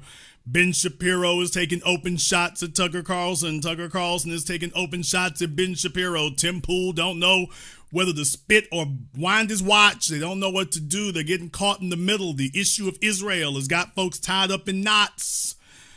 The issue has got them tied up in knots, and there's a fair number of people who have decided, they ain't really trying to go for it. You want to know where I come down on the issue? Let me go ahead and be very, very clear about where I come down on the issue. I do not wish ill on anybody. I don't wish bad on anybody. I'm not sitting up here trying to promote one thing or the other. I do not. I would also like to make one more thing very, very clear here. There have been a number of people out there, however, who have been trying to rely on something else that was far more true of past generations. So to all of our Jewish friends out there who may be pushing or desirous for America to get involved in Israel's conflicts or in Israel's issues there, here's the thing. The thing is that what folks have been relying on for the last 150 years is the religiosity of Americans, because they understand that if you are reading the Christian Bible, then what they've been relying on is this thing that says that the Jews are the chosen people. And so that has made it incumbent on Christians to look out for Jewish people. At least that's what a lot of them have taken from the Bible text. That's what they have taken from it, because this is what God wants you to do. And that's a very powerful incentive when you say that. The problem is that you're dealing with a nation that is far less adhering to that book today. It is far more subjective. It's not taking it all literally. And so you can't depend on, well, they're all Christians and everybody understands about taking care of the seed of Abraham and David. You can't rely on that anymore. That was something of older past generations. Current generations do not adhere to that. So if you're still operating under the assumption that everybody got the memo, about the tribe of Judah, if you got that Jesus is King of the Jews, if you think that's what happened, just understand it's a new day. It is a new day. That does not mean that people are wishing harm. What it does mean is that this idea of the preferential treatment thing that you see promoted by the Ben Shapiros and other individuals like that, not equal treatment, but preferential treatment. That's where the issue is coming in. And when you have a situation where you've got Jewish business people, Jewish politicians, a Jewish state, self-proclaimed Jewish state, that is sending over tons of lobbyists to tell us that you need to make it illegal in America to speak against Israel. Now, you can speak against America all you want to, but you need to make it illegal to speak against, not against your own country, but to speak against a foreign nation. Now, that's where you're about to fly off the road. First of all, you don't really want this to get in front of the Supreme Court, because you all don't really want this to become an issue that becomes center stage under a spotlight. You don't want this to become an issue of national interest. Right now, it's still flying below the radar, except in some circles on the internet. What you don't want is for this to become a high-profile issue that everybody is talking about because it's sitting in front of the Supreme Court. Whether or not you have the freedom of speech to criticize not your own nation, but if a foreign nation can press the U.S. government to say your freedom of speech is limited towards a foreign nation, you don't really, whatever is motivating you to do that, whatever cultural aesthetic is motivating you to do that, this is not really the move you want to make. You don't want to make this one, because the problem is not your push for it. The problem is when it goes nuclear and everybody hears about it and that becomes the issue. That's where folk are going to be like, okay, it's already not working on the college campuses. It's not working on the internet. It's not working. So whatever it is you think is going to happen, and a lot of this is based on what they did over there in Europe, you're not going to install similar type of speech laws in America. Furthermore, it's becoming less popular even in Europe. It's becoming less popular even there.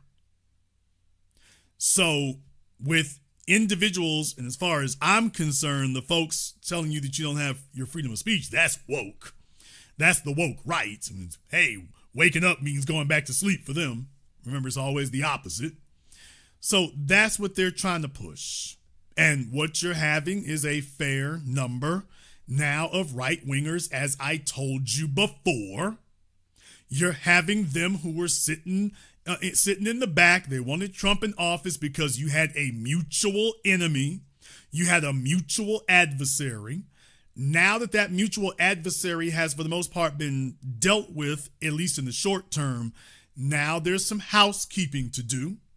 And I played for you all before about Mark Dice and some of the others. And let's be very, very clear. These are not the small voices. These are not the small voices. These are the biggest of the big. And they're not waiting for the Joe Rogans or whatnot to get on board. Megyn Kelly, Tucker Carlson, Candace Owens. I mean, Candace basically is bigger than CNN and MSNBC at this point. Hell, put together. You don't want a situation where you sit up here and try to press whatever it is you think the preferential treatment or advantage is. You don't want that. The environment has changed. You cannot count on Gen X and Gen Z and Gen Y and Gen Alpha to refer to their Bibles. If you did not get the memo about that, you cannot depend on that. Furthermore, after the outrageously disastrous foreign adventure into Iraq, with young Americans and young people in particular have lost their appetite for the idea of foreign wars. They have no interest in foreign wars. None whatsoever. So you're not going to be able to impress that on them. That they need to be, that this is yet another crusade they need to go on. It's not going to fly now. It's not going to fly. So if you're going to push the line on that, you're going to have to find something more relevant and more pertinent. But the average individual, especially the young folk, yeah, they're not rocking with that. And nothing that you're saying is convincing them. You're convincing them this is a problem for Israel. You haven't convinced them this is a problem for America. Certainly not for them. And this curtailing speech thing is like, by the way, y'all are looking, the folks who are pushing that line about controlling what you can say, it's like, man, I don't know where you got off the banana boat with that idea, but yeah, you might want to hop back on it with that. You might want to hop back on it with that. See, you can have a conversation with people, but this idea that you're going to press them, that's where you start giving intellectual ammunition to people who are just straight anti-Jewish. That's when you give ammunition to them. And it doesn't help that the biggest, richest, deepest pockets are the ones pushing that. Because they might be a minority, but they got the loudest megaphone, and that gets people's attention. Particularly when you're talking about you're trying to make laws. You're trying to make laws? That doesn't work, man. That doesn't work. Furthermore, you shouldn't want it to work. Because it starts looking a whole lot less like Israel is a client state of America, and then it starts looking like America is the client state of Israel. And you don't want that to be the discussion. You don't want that. That is not what you want. You don't want it to start looking that way. You don't want it to start looking that way. Now, as the foundation here in America, we have set the global standard of humanity and respecting people's human rights. We created the very idea of it and have helped to fight and defend it ever since.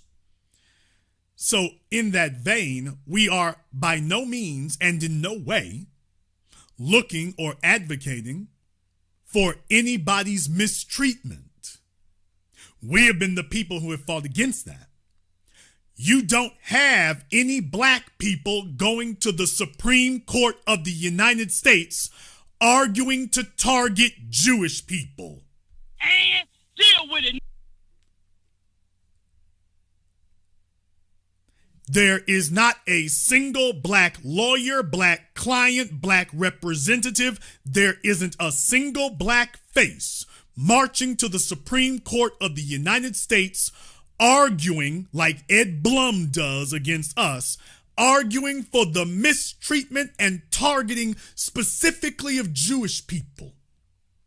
If there were, then you would be calling them anti-Semitic and looking for laws, but yet we got somebody going to the Supreme Court repeatedly, and he's not the only one, targeting us. You do not have that issue among us. Furthermore, you don't have anybody even asking for it. Now, there's the killing thing about it. Not only do you not have it happening, you don't even have anybody asking about it, inquiring about it, saying that it should, saying, hey, we need to get on that. Nobody's doing that.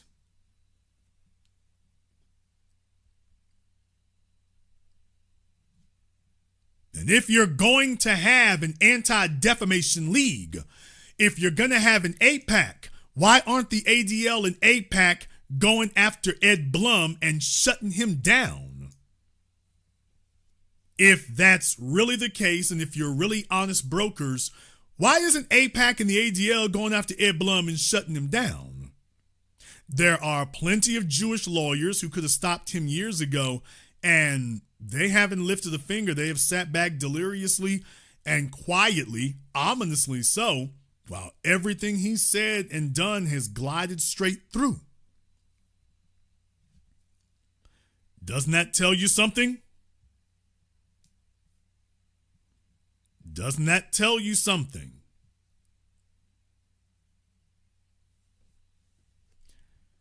In the chat room, DRO, you've got 2 minutes to be on Zoom. I'm very glad you've weighed in on that.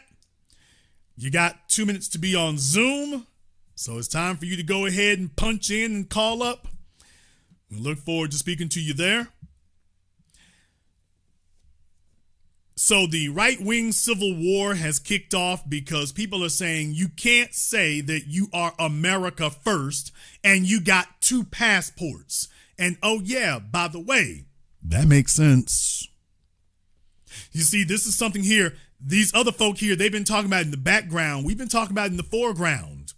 The whole idea of being freedmen and foundational is about our making it clear to folks that this idea of splitting us up, the rejection of the idea of Pan-Africanism is because it's been a one-way street. One end is getting all the benefits and the other end is paying all the costs. So it is necessary to clear that up to anybody who wants to delineate or distinguish themselves from us. We're just saying, we're not going to carry on the fairy tale of this idea of, quote, being unified when you got people out here smiling in our faces and kicking you in the back of your neck. That's the difference. We are inviting and advocating for empowerment and alliance with all. But this idea that it'll be a one-way street and we benefit everybody else and then they eat good and then when something else happens, they start telling us they're Jamaican or they're Caribbean or they're Nigerian or they're Ethiopian. There's where the issue comes in, right there. That's where it becomes problematic. Now, I've got folk calling me up here on Zoom. Remember, if you are on Zoom, make sure you turn your camera and your microphone turned on. Don't worry, the internet is not going to see you. The only person who will see you is the host. But just to make sure that we don't have any trolling issues, we just make sure you have your camera and your microphone turned on just so we can make sure there are no trolling issues. Let's go ahead and jump over here on Zoom real quick. We got Ralston on Zoom. We'll see if Ralston can join us here in just a few moments. Looks like they got their Ethiopia broadband going. So Ralston, maybe they hit the thing and then walked out of the room or whatever the case may be. So Ralston, we can give you a few more moments here and then we're going to have to move along. So folks, if you do call us up on Zoom, you don't do it while you got something in the microwave and don't do it while you're waiting for the coffee maker to finish doing what it's doing. So make sure you have all that put together there. Now, Ralston, make sure you have your camera and your microphone turned on for us. Just make sure we don't have any trolling issues. All right, we got Ralston there. Unmute yourself, Ralston. Hello, brother. How are you doing? All right, Ralston, what's on your mind? So you were talking about the right-wing civil war here and in regards to the support of Israel and things like that. And one thing for me is that I'm Christian and for me, I definitely don't support the Israeli government, what's going on over there and all that nonsense right there. And like in regards to the United States, you're seeing a lot of these quote unquote anti-Semitic protests, which clearly it's it's a code for be quiet. But at the same time, it's laughable to watch these right wingers go off on each other, in my personal opinion, because they're complaining about black folks and saying how silly and how lazy we are. Well, that was the thing that tied them that united them for so long. That's the whole point I've been making. People act like it's a fairy tale or, oh, Jason, you're just making it up. That's not the psychology they really have. Yes, it is. Yes, it is.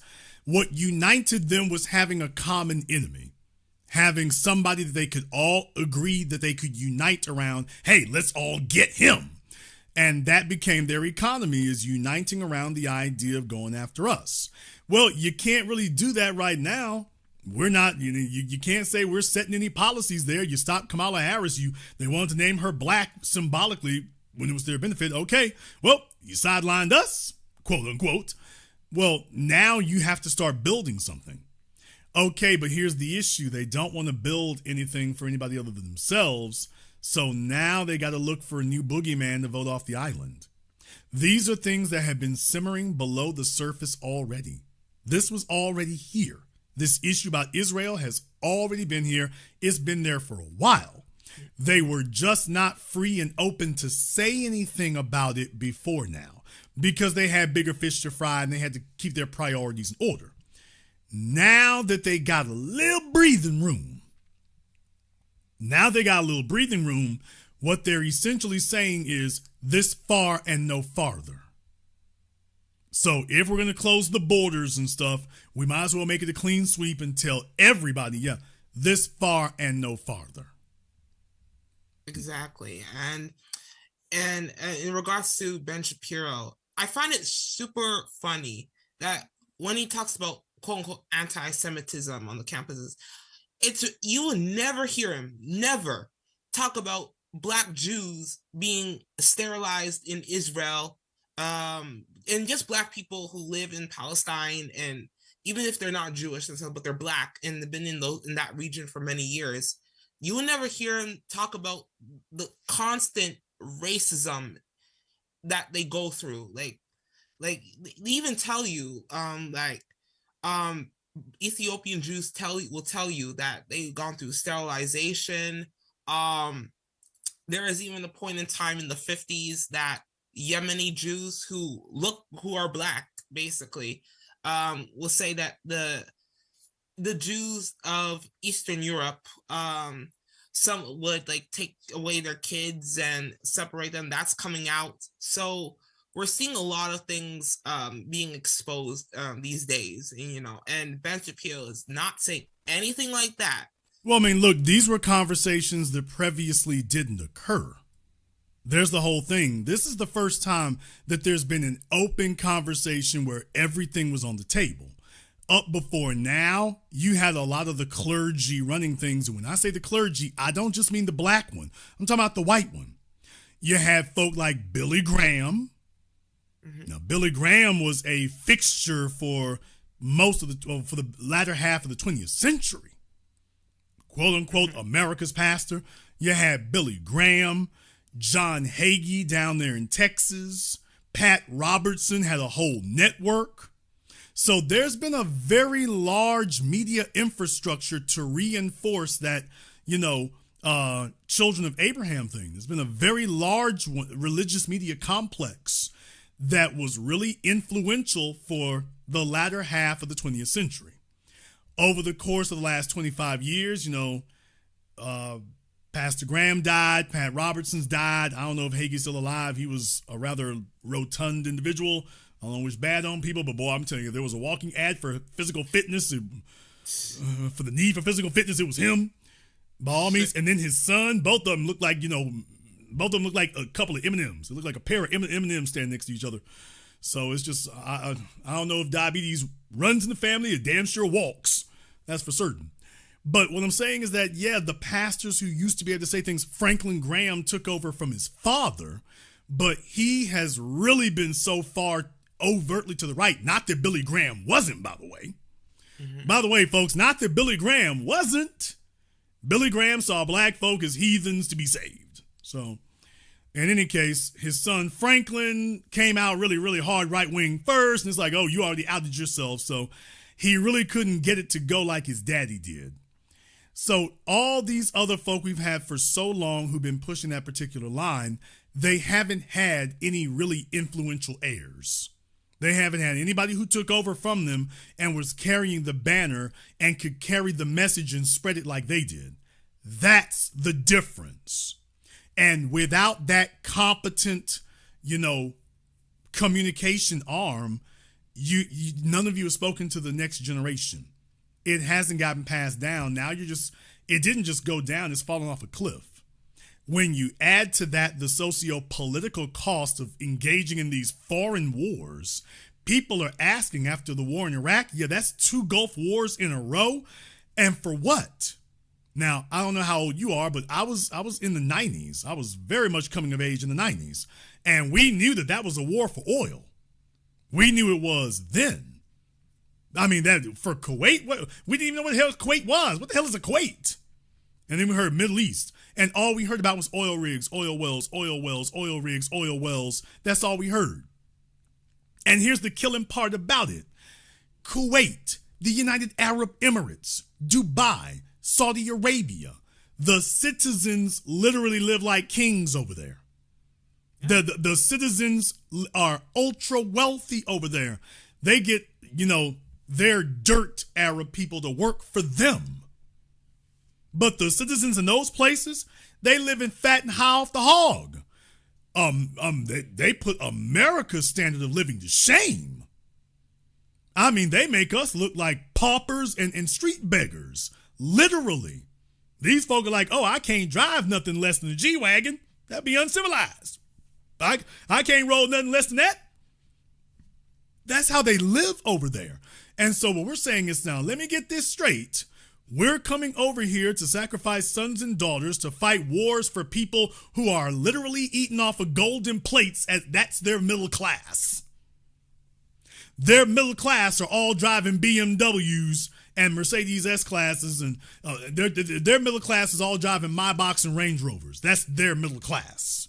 Not their upper class, that's the middle class. At some point, you're like, okay, wait a minute. And then that's when you figure out very quickly what it is. Their oil is enriching American companies, so they have a vested interest in that. But what's good for Exxon, what's great for the rest of us? And are we willing to die for that? Maybe them gas prices need to go up some. If that's going to be the cost of it. So we're enriching the Middle East, we're enriching Exxon, and the rest of us are trying to figure out if you're going to pay rent this month. There's the problem. Exactly. Now, when you add to it the tension in the region, they're carrying a beef about the state of Israel. As with so many other things, this is an artificial thing that was created by the colonial powers. This was something that was a long-time movement by certain influential Jewish people, but they pressed Britain in particular and pressed the colonial powers to create a Jewish state. Yeah, just move these folks who are there now. You get them out the way and go ahead and just hand it off to us. And we've been dealing with wars and animosity directed towards us over that ever since. Osama bin Laden said what his issue was, and it wasn't a damn secret. Everyone knew what it was. He said, after the Gulf War, America built this gigantic base in Saudi Arabia. He said, that's the problem right there. Yeah. I worked with America back in the 80s. You didn't have a base in Saudi Arabia back then. Now you're setting up a military base on our soil? Oh, no. No, I know colonialism. I worked with y'all. I know colonialism and imperialism when I see it. That y'all, you and that base now, we ain't gonna make it. We're not gonna make it. We're not gonna agree. No, this is a deal breaker. You gotta go. That was the problem. And then when you add the Israeli element to it, that exacerbates the situation. Ben Shapiro cannot give you a single good reason why we should go to war with Iran. Not a single one. Which is what they're advocating for. Iran's got issues with the Saudis, Sunni, Shia. You all should look it up. It's a very fascinating study in religious conflict. Tragic, but fascinating. And the question becomes, okay, what's that got to do with us? Then they just yank out this term, foreign policy. Okay, you haven't defined what that got to do with me. You just used that phrase. Okay, how is that a part of my foreign policy? And then nobody can answer you that part. Well, you should just do it because we're really groovy with Israel. And it's like, okay, well, in that case, we're going to be fighting their wars forever. Now, that might be worth it for them because they live in a rough neighborhood, but is that worth it for us? Exactly. And then when you add to Iran, brother, here's the killing part, y'all. This idea about we're going to keep certain nation states from getting nuclear weapons. Who you fooling? Remember, we were supposed to prevent India and Pakistan from getting nuclear weapons. How'd that work out? And here's the killing part about it. The last 24 years have taught everybody the exact same lesson. America talks crap about North Korea. America ain't trying to touch North Korea. Now, what's the difference between North Korea and Syria, Egypt, Libya, Lebanon, Iraq, Iran? Oh yeah, North Korea's got nukes. That's the only real substantive difference. North Korea's got nuclear weapons. Oh, so if you want America to stop bullying you and stop beating up on you, you got to get your hands on the nuke. You do that, and America's going to stop that nonsense. Well, all you're doing is making it a race to get the bomb. That's the problem. Now it'll become your issue. And we got a bunch of folks over here that are so concerned about either their ethnic states or their income, and they're just willing to sacrifice the rest of us for it. Folks in the chat room thinking the difference is oil. No, the difference is that North Korea got nukes. You can't invade them the way you do these Middle Eastern countries. They got nukes. Mm-hmm. Pakistan and India, America stopped saber rattling when they set off their nukes. When they did their nuclear tests, all of a sudden America got a lot more polite. Okay, well, guess what? Everybody else in the Middle East is like, yeah, we want to enjoy some of that politeness too.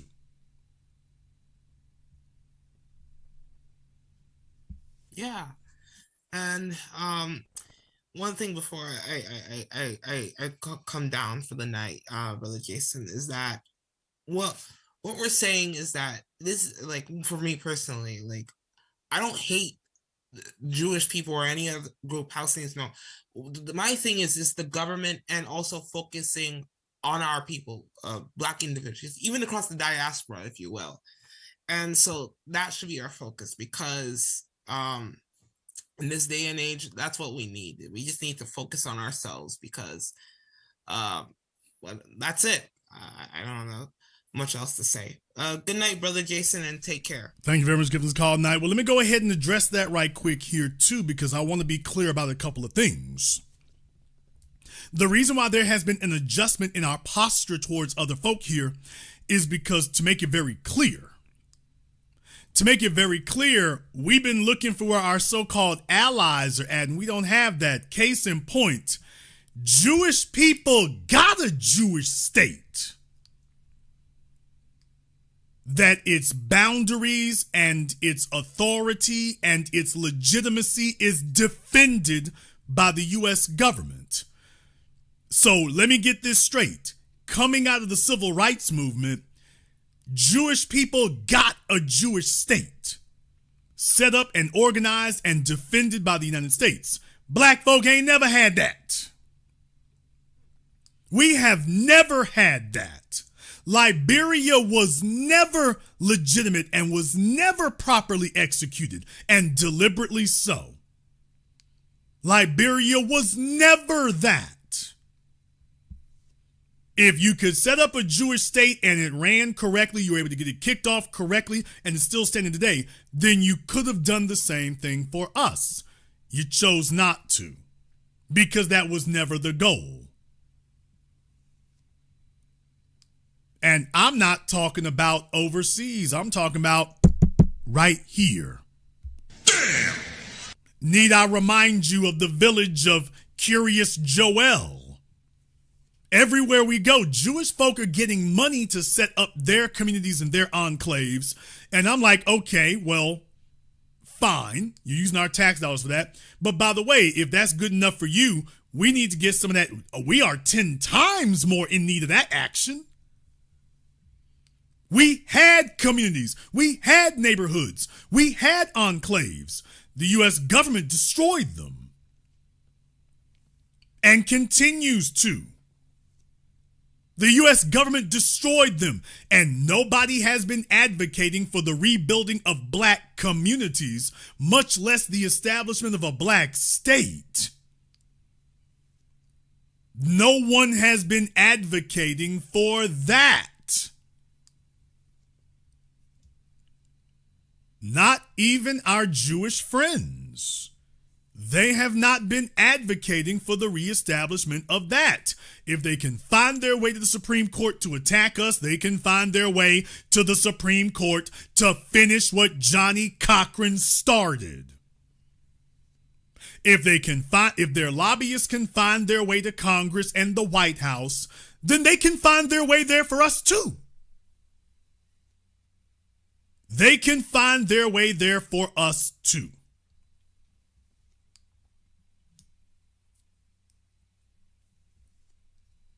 And we're looking around saying, hey, by the way, there's a whole lot of action going on one side of the ledger here.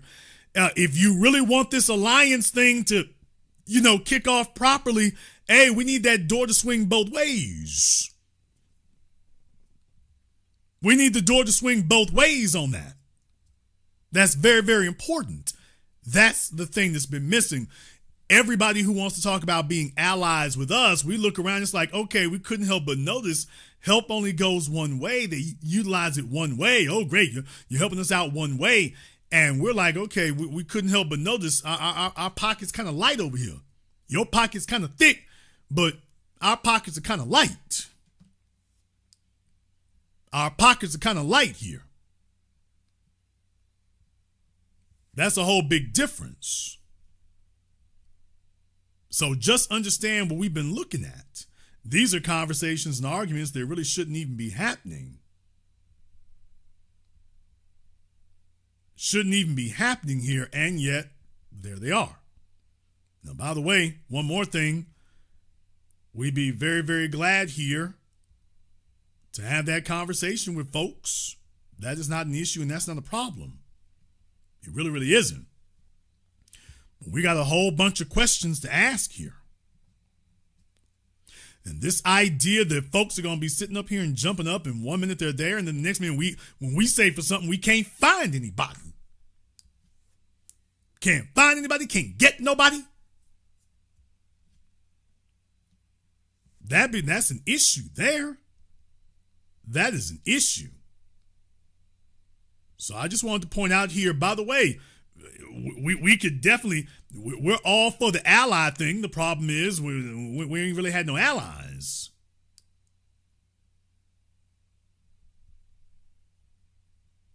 We ain't really had that. So that's problematic. These are conversations that did not occur with previous generations. Also, one more thing, we're not making it a religious discussion. It's not about religion. It's not about religion. We're just talking about person to person, straight facts here, up and down. There's some things we noticed. You got black politicians stomping for Jewish folk, and we're not seeing things going the same way around here. It's like, and we are in dire, desperate need of it. They got their reparations, and here comes Bernie Sanders proudly saying what we shouldn't get, while he still pushes for them to get even more. That's where things come off the rails. All right, let's go ahead and jump back over here on Zoom. We got Brother Elijah up here on Zoom. What's on your mind, Elijah? Hey, good evening, big brother Jason. B1. Big brother, there's a reason. I read the book, all right, The Fall of America, and the great one once said the two worst white men on the planet are the American and the German. I make a correction, and I'll just say the American white man. He is the most hypocritical one on the planet and everything like that. Because to the Germans' credit, they are still paying reparations for their wrongdoings towards the Jewish people. Right here in America, them same folks like you just mentioned would get their reparations, and they pretended to be our allies during the civil rights movement. Well, brother, a And lot of yes, sir. unfortunately, there's Jewish representation to try to prevent us from getting ours in Tulsa, Oklahoma, and other places, Yes, but sir. Tulsa in particular there. So you got Jewish representation from the Jewish community standing in our way of that. Yes, sir. Now, that's something to keep in mind just right there alone. It's like, okay, and we got, nobody was affected. They're not survivors. We marched these little old ladies out there and they say, yep, no, still doesn't matter. And so now, at Yes, this sir. point right here, the only thing that says for us is we don't want to ever hear anything about the survivors number. It didn't directly affect you. Yeah, you've already admitted, you've already proven that that's a lie. So from here on in, yeah, we're pushing for that, and that's just the end of it. But just couldn't Yes, help sir. but notice that the folks who got their reparations, there are individuals there who are going against ours, and these organizations that got theirs popped off so well because we made a lane for them. We made it possible for them. Okay, we're looking for our allies to pay that forward, and that's been missing for half a century. Yes, sir.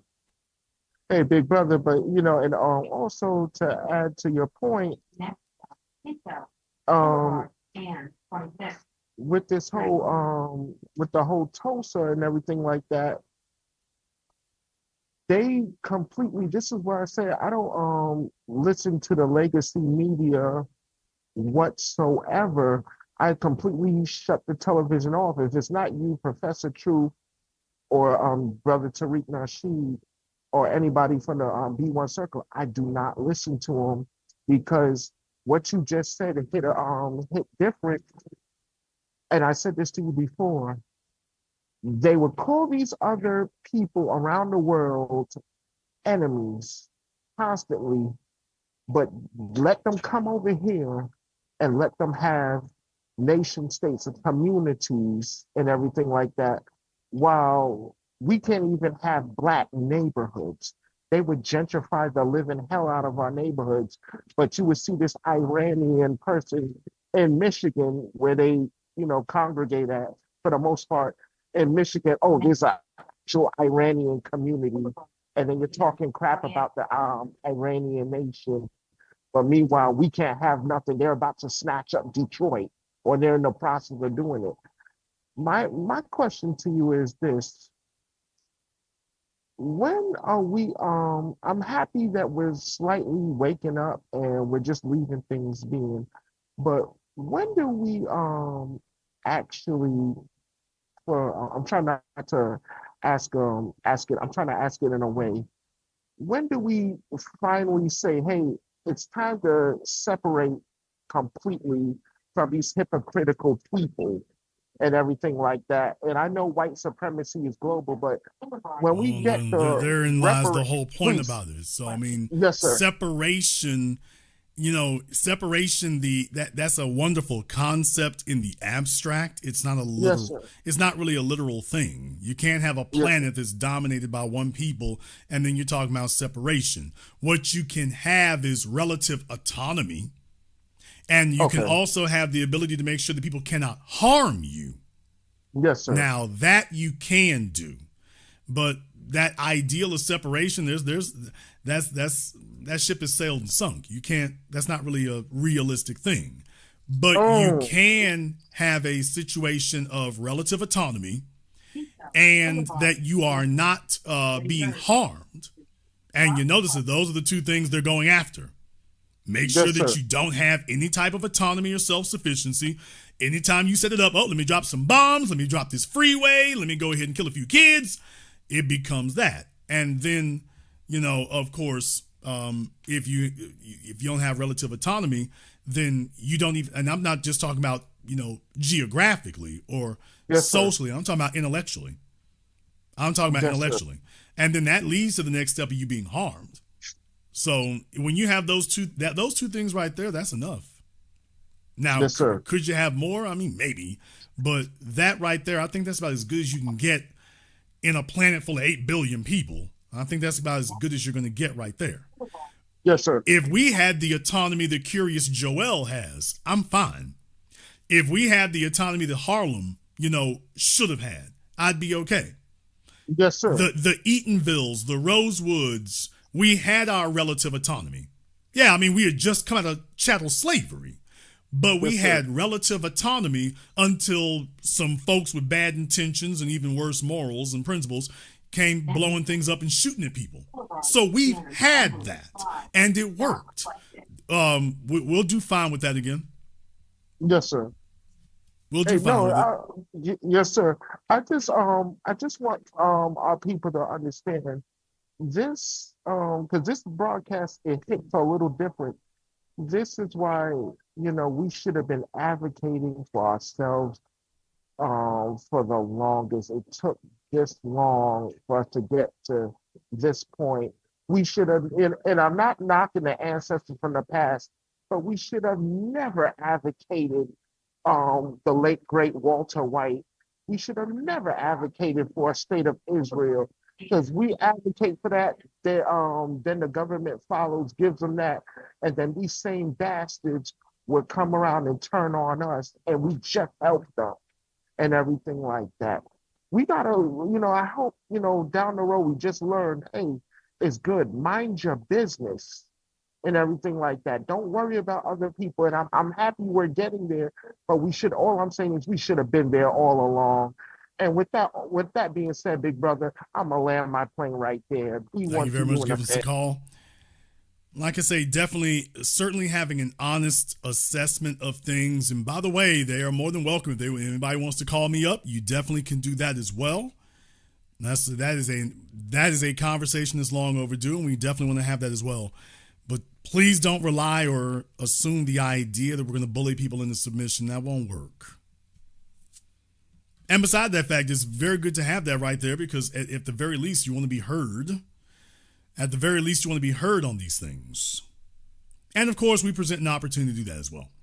All right, let me get back over here on Zoom. I got MB up here on Zoom. At least I'm looking for MB on Zoom. I think MB has got his Ethiopian broadband going. MB, I can give you a few more moments here, and then we're going to have to move on. So MB, we can give you a few moments here, and then we got to move on, folks. Like I said, if you're walking around the house and you're looking for where you put down your remote control while you're over here and whatnot, that's not a good look. Okay, MB, well, you're going to have to just check back with us here later. That is not a good look for you. It really, really isn't. So looks like we caught you while you were busy. So you'll have an opportunity to weigh in on that later.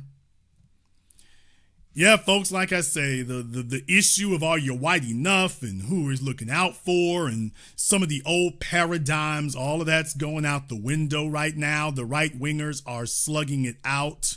You thought that it just started and ended with Candace Owens. Oh, hell no. The fire was just starting over there. Now it's spread even further. Poor little old Ben Shapiro is really off by himself. There's the other thing. What he's counting on is Donald Trump. Okay, Ben is really the only voice carrying that banner right now. He's depending on Donald Trump to be his backup. Buddy, other than that, it ain't gonna work. Okay. I guess it's cool to have a president on your side, seemingly of the issue. But man, it's not gonna be enough. You're just one little corner of it. You lost all your real clout. You don't have that anymore. So as you can see, they're circling the wagons. It's going to be a rough ride from here on in. Look for them to be breaking down even further and breaking down even more. Look for that to happen and look for that to occur. Look for these fights to get even more intense. Look for folks to start calling each other out even more. It's going to get even nastier. And just as I predicted, the racist right is breaking down along ethnic lines, economic lines, elitism lines. It's all falling down over there, man. All falling down over there. And couldn't happen to a nicer group of dudes. Really couldn't happen to a nicer group of dudes. All right, here, before we go any further here tonight, I did want to make one brief announcement here. I have received my final proofs for the Blu-ray edition of 8 a.m. This has been a tremendous undertaking. I literally had no earthly idea that it could possibly be this involved or possibly take this long. That's the bad news. The good news is it has benefited from it. I have seen it. It looks great. This is as close to my original footage as you can get without actually having the original footage itself. So I am very pleased with what I've seen. Now, let me explain to you all what happens next for those of you who are not aware of it. What will be happening is that, unlike my previous releases, 8 a.m. is going to have a double release. That is, it's going to have the standard DVD and it's going to have the Blu-ray DVD. So you will have the option of buying either one of those. Some folks have said, well, Jason, why don't you get Blu-ray for everybody? Because everybody doesn't have a Blu-ray player necessarily. A lot of you may play it on computers or things like that, but you don't necessarily have Blu-ray for it. So I don't want to just assume people have that. So that's the reason why I'm not going to just give that to everybody. Everybody can do DVD, but Blu-ray tends to be a little bit different. So I just want to make sure that everybody is able to enjoy that properly. Now, here's the way the process goes. This is a little bit of inside baseball, but I'm explaining it to you so that you understand what to expect next. What will happen now is that sometime next week, it's not going to be first thing Monday morning, although sometime next week, there's a final approval I have to give, because then they move on to mass production. I've already approved the jackets, I've approved the covers, I've approved the formats, I approved the special things that go on the Blu-ray. When you see it, you're going to see what I'm talking about. So hopefully from here on in, we won't have that issue. Hopefully from here on in, we won't have that issue. So I got a few other things there in mind, so be looking for that. But that's going to be the next thing. Sometime next week, I'm expecting them to start mass production. Generally speaking, when I put in an order, it takes roughly about 3 to 4 weeks before I receive my shipments. So that's the next thing to keep in mind. I can approve the order. We're going to be approving the order next week once everything there is done. And then it takes roughly 3 to 4 weeks for them to complete it. Boy, I sure hope Trump and his tariff nonsense doesn't get in the way. Far as I know, I'm like, oh boy, I hope the supplier, ain't really necessarily moving from China, because I couldn't help but notice that my prices were a little bit higher this time. But boy, I hope the tariff nonsense doesn't make an issue. Damn! But I'm just giving you all the heads up, and that's the details of it here. So sometime next week, they're going to begin mass production, and then roughly 3 to 4 weeks after that, I'll be taking delivery of them. Then it'll be available on Amazon or wherever the case may be. So then it'll be available for that. I'm very proud of the work. It looks great. I think it's done everything I was looking for there. Got a few special things I'm going to be doing in mind for that as well. But first things first. So for those of you who have been waiting, first of all, thank you very much for your patience. It is very much appreciated. I had no idea that making that kind of switch and conversion could be that. It literally costs 3 times as much to do Blu-ray. I'm sorry, 5 times as much. It costs 5 times as much to do Blu-ray. They're very good at what they do. They're very competent about it. There were specific features that I wanted as far as how it starts and how it plays. So I didn't want it to be a routine experience. So there's some very specifics that I have on it. But other than that, it's just been a very long slog. Jason, what took so long? Now, I don't want to belabor the issue because, folks, I know you're wondering about it. Jason, what took so long? For those of you who don't know, I edit my own films. I don't have somebody else who does it for me. I've got 2 workstations and I edit my own films. I cut my own footage because I want it to look exactly the way I want it to look. I want it to cut exactly the way I want to cut it. I don't want to depend on somebody else to do it. And then, you have to just go what they say, because if you don't, well, they may charge you if you want to make a small change or a big change. And, you're going back and forth. So I can make updates in real time. I can do it myself. Here's the issue. Every time something happens or every time there's something that needs to be updated, especially for the Blu-ray, I couldn't just use, for example, with DVD, you can use MPEG format. They don't use MPEG for Blu-ray. What? For those of you who did not know, first of all, even in movie theaters today, they don't even use discs anymore. They use these little hard drives. That's the first thing. But even for those of us still dealing with the disc situation, and by the way, I want to get into that here in just a few moments.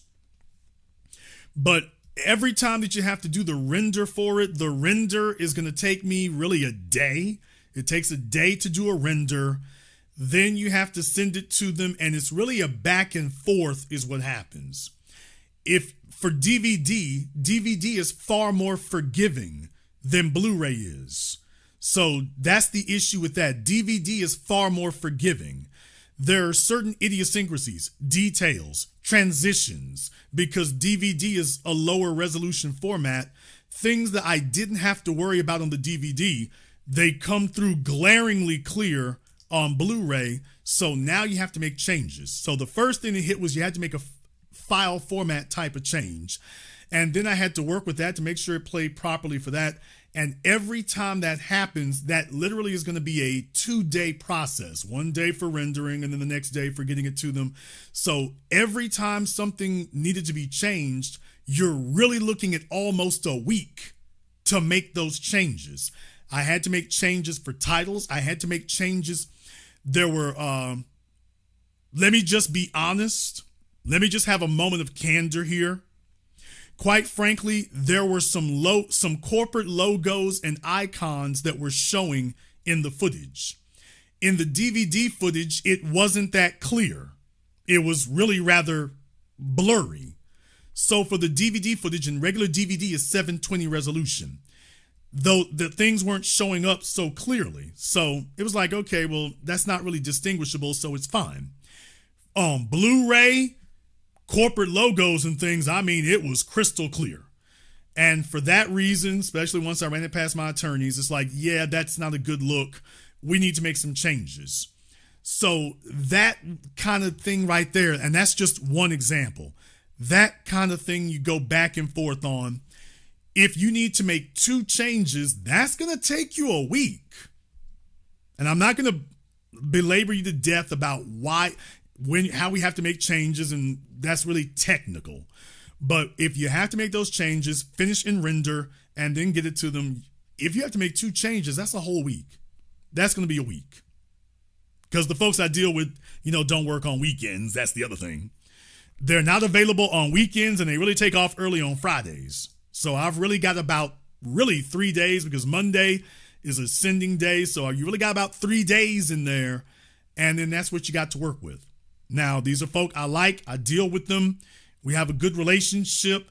They get back to me and stuff, but it's a hassle. I handle all this myself, so quality has never been a problem, but there's technical parts of it. They had a little bit of time where they were not available for a couple of weeks, so that did slow it down. I'm not going to put all that there. That did slow it down, but I'm just going to be honest. It was simply the process of switching over to Blu-ray. It has been a very steep learning curve. I made the decision at the last minute. There wasn't going to be a Blu-ray release. I didn't come up with that idea until I got to November. I didn't come up with the idea of doing Blu-ray till we got to November. So I'll just be totally honest. It was a last minute thing. If I had just stuck with regular DVD, it wouldn't have been an issue. So yeah, that's not a problem. In the chat room, Sherelle said, are you going to be doing it on streaming on Vimeo? No, absolutely not. Firm no. The reason why we will not be streaming on Vimeo is because Vimeo has changed its rules. What? Vimeo now wants you to submit that they're abiding by European law. Now, they got a bunch of pushback from those of us here in the States, but they now on Vimeo, you can't do streaming on Vimeo unless you submit a bunch of personal information that they will pass on to other people. So they changed their policy. Now, this is a law over there in the EU, but they said, oh, we want to make that a standard here in the US too. So they want you to submit your ID, your personal information, your personal address, your corporate information. They want you to submit a whole bunch of personal stuff. And that information will be freely available to anybody who files a dispute with them. So that was something they just started doing at the beginning of this year. So if you want to know, yeah, we're not doing Vimeo anymore. So yeah, we'll be making some new friends. We'll find a way to deal with that. But yeah, as far as Vimeo, yeah, until further notice, we're done with that. So there's no justifiable reason to impose European law on an American citizen. So if they want to run their website like that, I'm like, you know what? Yeah, partner, I'm good. Go ahead and sit with that. There's not going to be any pre-order. When it goes live, it goes live. Everybody will be able to order, no pre-orders. When I tell you it's time, it's the running of the bulls. When I tell you it's time, it's the running of the bulls. Just letting you know right now, you're looking at, I know it's not going to be the first of the week because it's never the first of the week. They never start on a Monday. It's not going to happen. So I'm assuming it's probably going to be about Wednesday. It's definitely going to be next week when we start mass production. So that much I know for a fact. It will be next week we start mass production. And then finally we'll get that to you. And oh yeah, I got a few special things in mind. There too. So be looking for that. Now, as far as everyone who contributed to the project, thank you so much. That's why I haven't done the thank you video yet, because I wanted to make sure that I had the DVDs and could autograph them and stuff, because that's usually about the time I do it. When I have all that in hand, I'm going to do all of that at the same time. It usually takes me about a week to sign everything. I got to sign them, package them, label them and everything else. It usually takes me about a week for that. So we're looking about 3 to 4 weeks before I physically take possession of them, receipt of them. Then you're looking at about another week for autographing them. When you all see me do the thank you video, I'm already in the middle of autographing. So when I do the thank you video, saying everybody's name, I'm already autographing, and it'll be on its way. It has been quite the experience. It has been quite the adventure. If we do this again, oh hell, why am I even pretending here? Brothers and sisters from around the world, I already know what I want my next project to be. I already know what I want it to be. I already know what I want it to be. I already know what I want it to be about. This is as usual. This is going to be as different from 8 a.m., Race War, Gentrified, The Black Channel. It's going to be as different from that as all of my previous work has been from anything you saw before. So I already know what I want to do next. I'm going to take a little bit of time to organize my thoughts and how I want to proceed with it, because it has to be done a certain way. And I'm going to be totally, let me stop right there. Let me just stop right there. I don't want to say too much. I'm about to say too much. I'm saying everything I'm thinking, and I shouldn't be saying everything I'm thinking. But just a heads up, I already know what I want my next project to be. I already know what I want it to be about. I think you all are probably going to find it to be a little surprising. I think you're going to find it to be a little surprising, but it's going to be an expansive thing. It's going to be an expansive thing. It will not be a little thing. And quite frankly, I think it's going to be up a lot of people's wheelhouses. I think a lot of folk are going to like it. I also think you're going to find it to be something you didn't expect I would be doing. You're probably going to find it to be something you didn't expect I would be doing, but I think this is an opportune moment and really a time to focus on this particular subject matter. I think this is the right time to be focusing on it, and I know that there's a lot of folks who you think you've seen this kind of thing before. I'm just letting you know you haven't seen it like this. You haven't seen it like this. As a matter of fact, I think it'll be the best version that you've ever seen. It'll be the best version you've ever seen. I don't think it'll require anything else. I think it'll be the best version you've ever seen. I don't think anything you've seen before it is going to be able to touch it. And I think that you all will be surprised when you see what the subject matter is. I think you'll be surprised when you see what the subject matter is. So pay attention. Fair warning, it's not coming anytime in the immediate future. It is not. No, this will not have anything to do with the business. If I do have something I'm going to do with the business, I'll announce it over there. So no, this is not anything to do with the business or anything like that. But just keep in mind, when it's time, it's time. I don't like giving folks a bunch of, lead time and a bunch of pomp and circumstance. But I think you're going to be surprised. As a matter of fact, I know you will be surprised. I know you will. In the chat room there, Gregory, if you had an address change, if you paid on Indiegogo, you go there and update your address information. However, I'm going to let you know right now, you probably got about a week. You really don't want to be, by the way, I've covered this already. If you have an address change, go to Indiegogo, update your address information there. It gives us a spreadsheet to download that has all your stuff on it. So if you update it with Indiegogo, it updates the spreadsheet and we get your information. So to anybody who you had to move because the child support caught up with you, damn! Anybody who had to move because the child support caught up with you, you didn't think your baby mama could come through.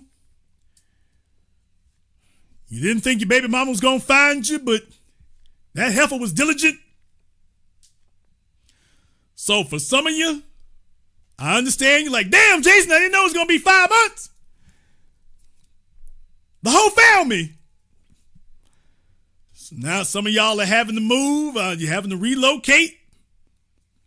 Jason, I was living in Memphis. I had to move. I'm in Jersey now. So she ain't never going to find me up here. Oh, man. So I understand. Some of y'all, you got your status changed. You got your status corrected. Got your status corrected.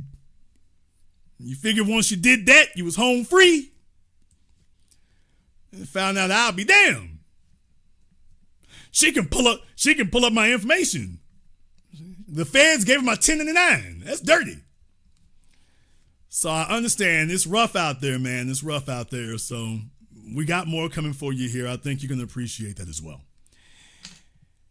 Most of all, thank you all for your patience. I appreciate it. I've been hard at work on this. You know me. I try to do new things. I try to do daring things. I don't try to just do the same thing. We went to Times Square, damn near had a catastrophe about that. One day I'll tell you all the whole story of what happened in Times Square. I can't say it right now, but one day I'm going to tell you all the whole story about what happened in Times Square. But thank you all very much for your patience. It has been a labor of love here and can't wait to see what comes next. I want to thank everyone who's contributed to tonight's program on PayPal, Super Chat, Venmo. My man, Bruce Warren, thank you very much for your support. We appreciate that. My man, Mr. Richberg, Mark B, Mr. Waits, Carlos, Najee, and everybody else. If you are new here to the Black Channel, welcome to the Haven of Intelligent Black Thought. We do this every weekend, holidays, some days in between. Click that red subscribe button. Click that notification bell. Join us each and every time that we're here. If you haven't been to our website, blackchannelfilms.com, check out our groundbreaking, best-selling documentary work, 7 a.m., Gentrified, Race War. 8 a.m., The Light is Forming at the End of the Tunnel. Keep the faith. blackchannelfilms.com. And this concludes tonight's broadcast of the Black Channel. I am your host, your brother, your humble servant, the Black Authority. And until next time, my brothers and my sisters from around the world, remember, black is the future and the future is uncompromising.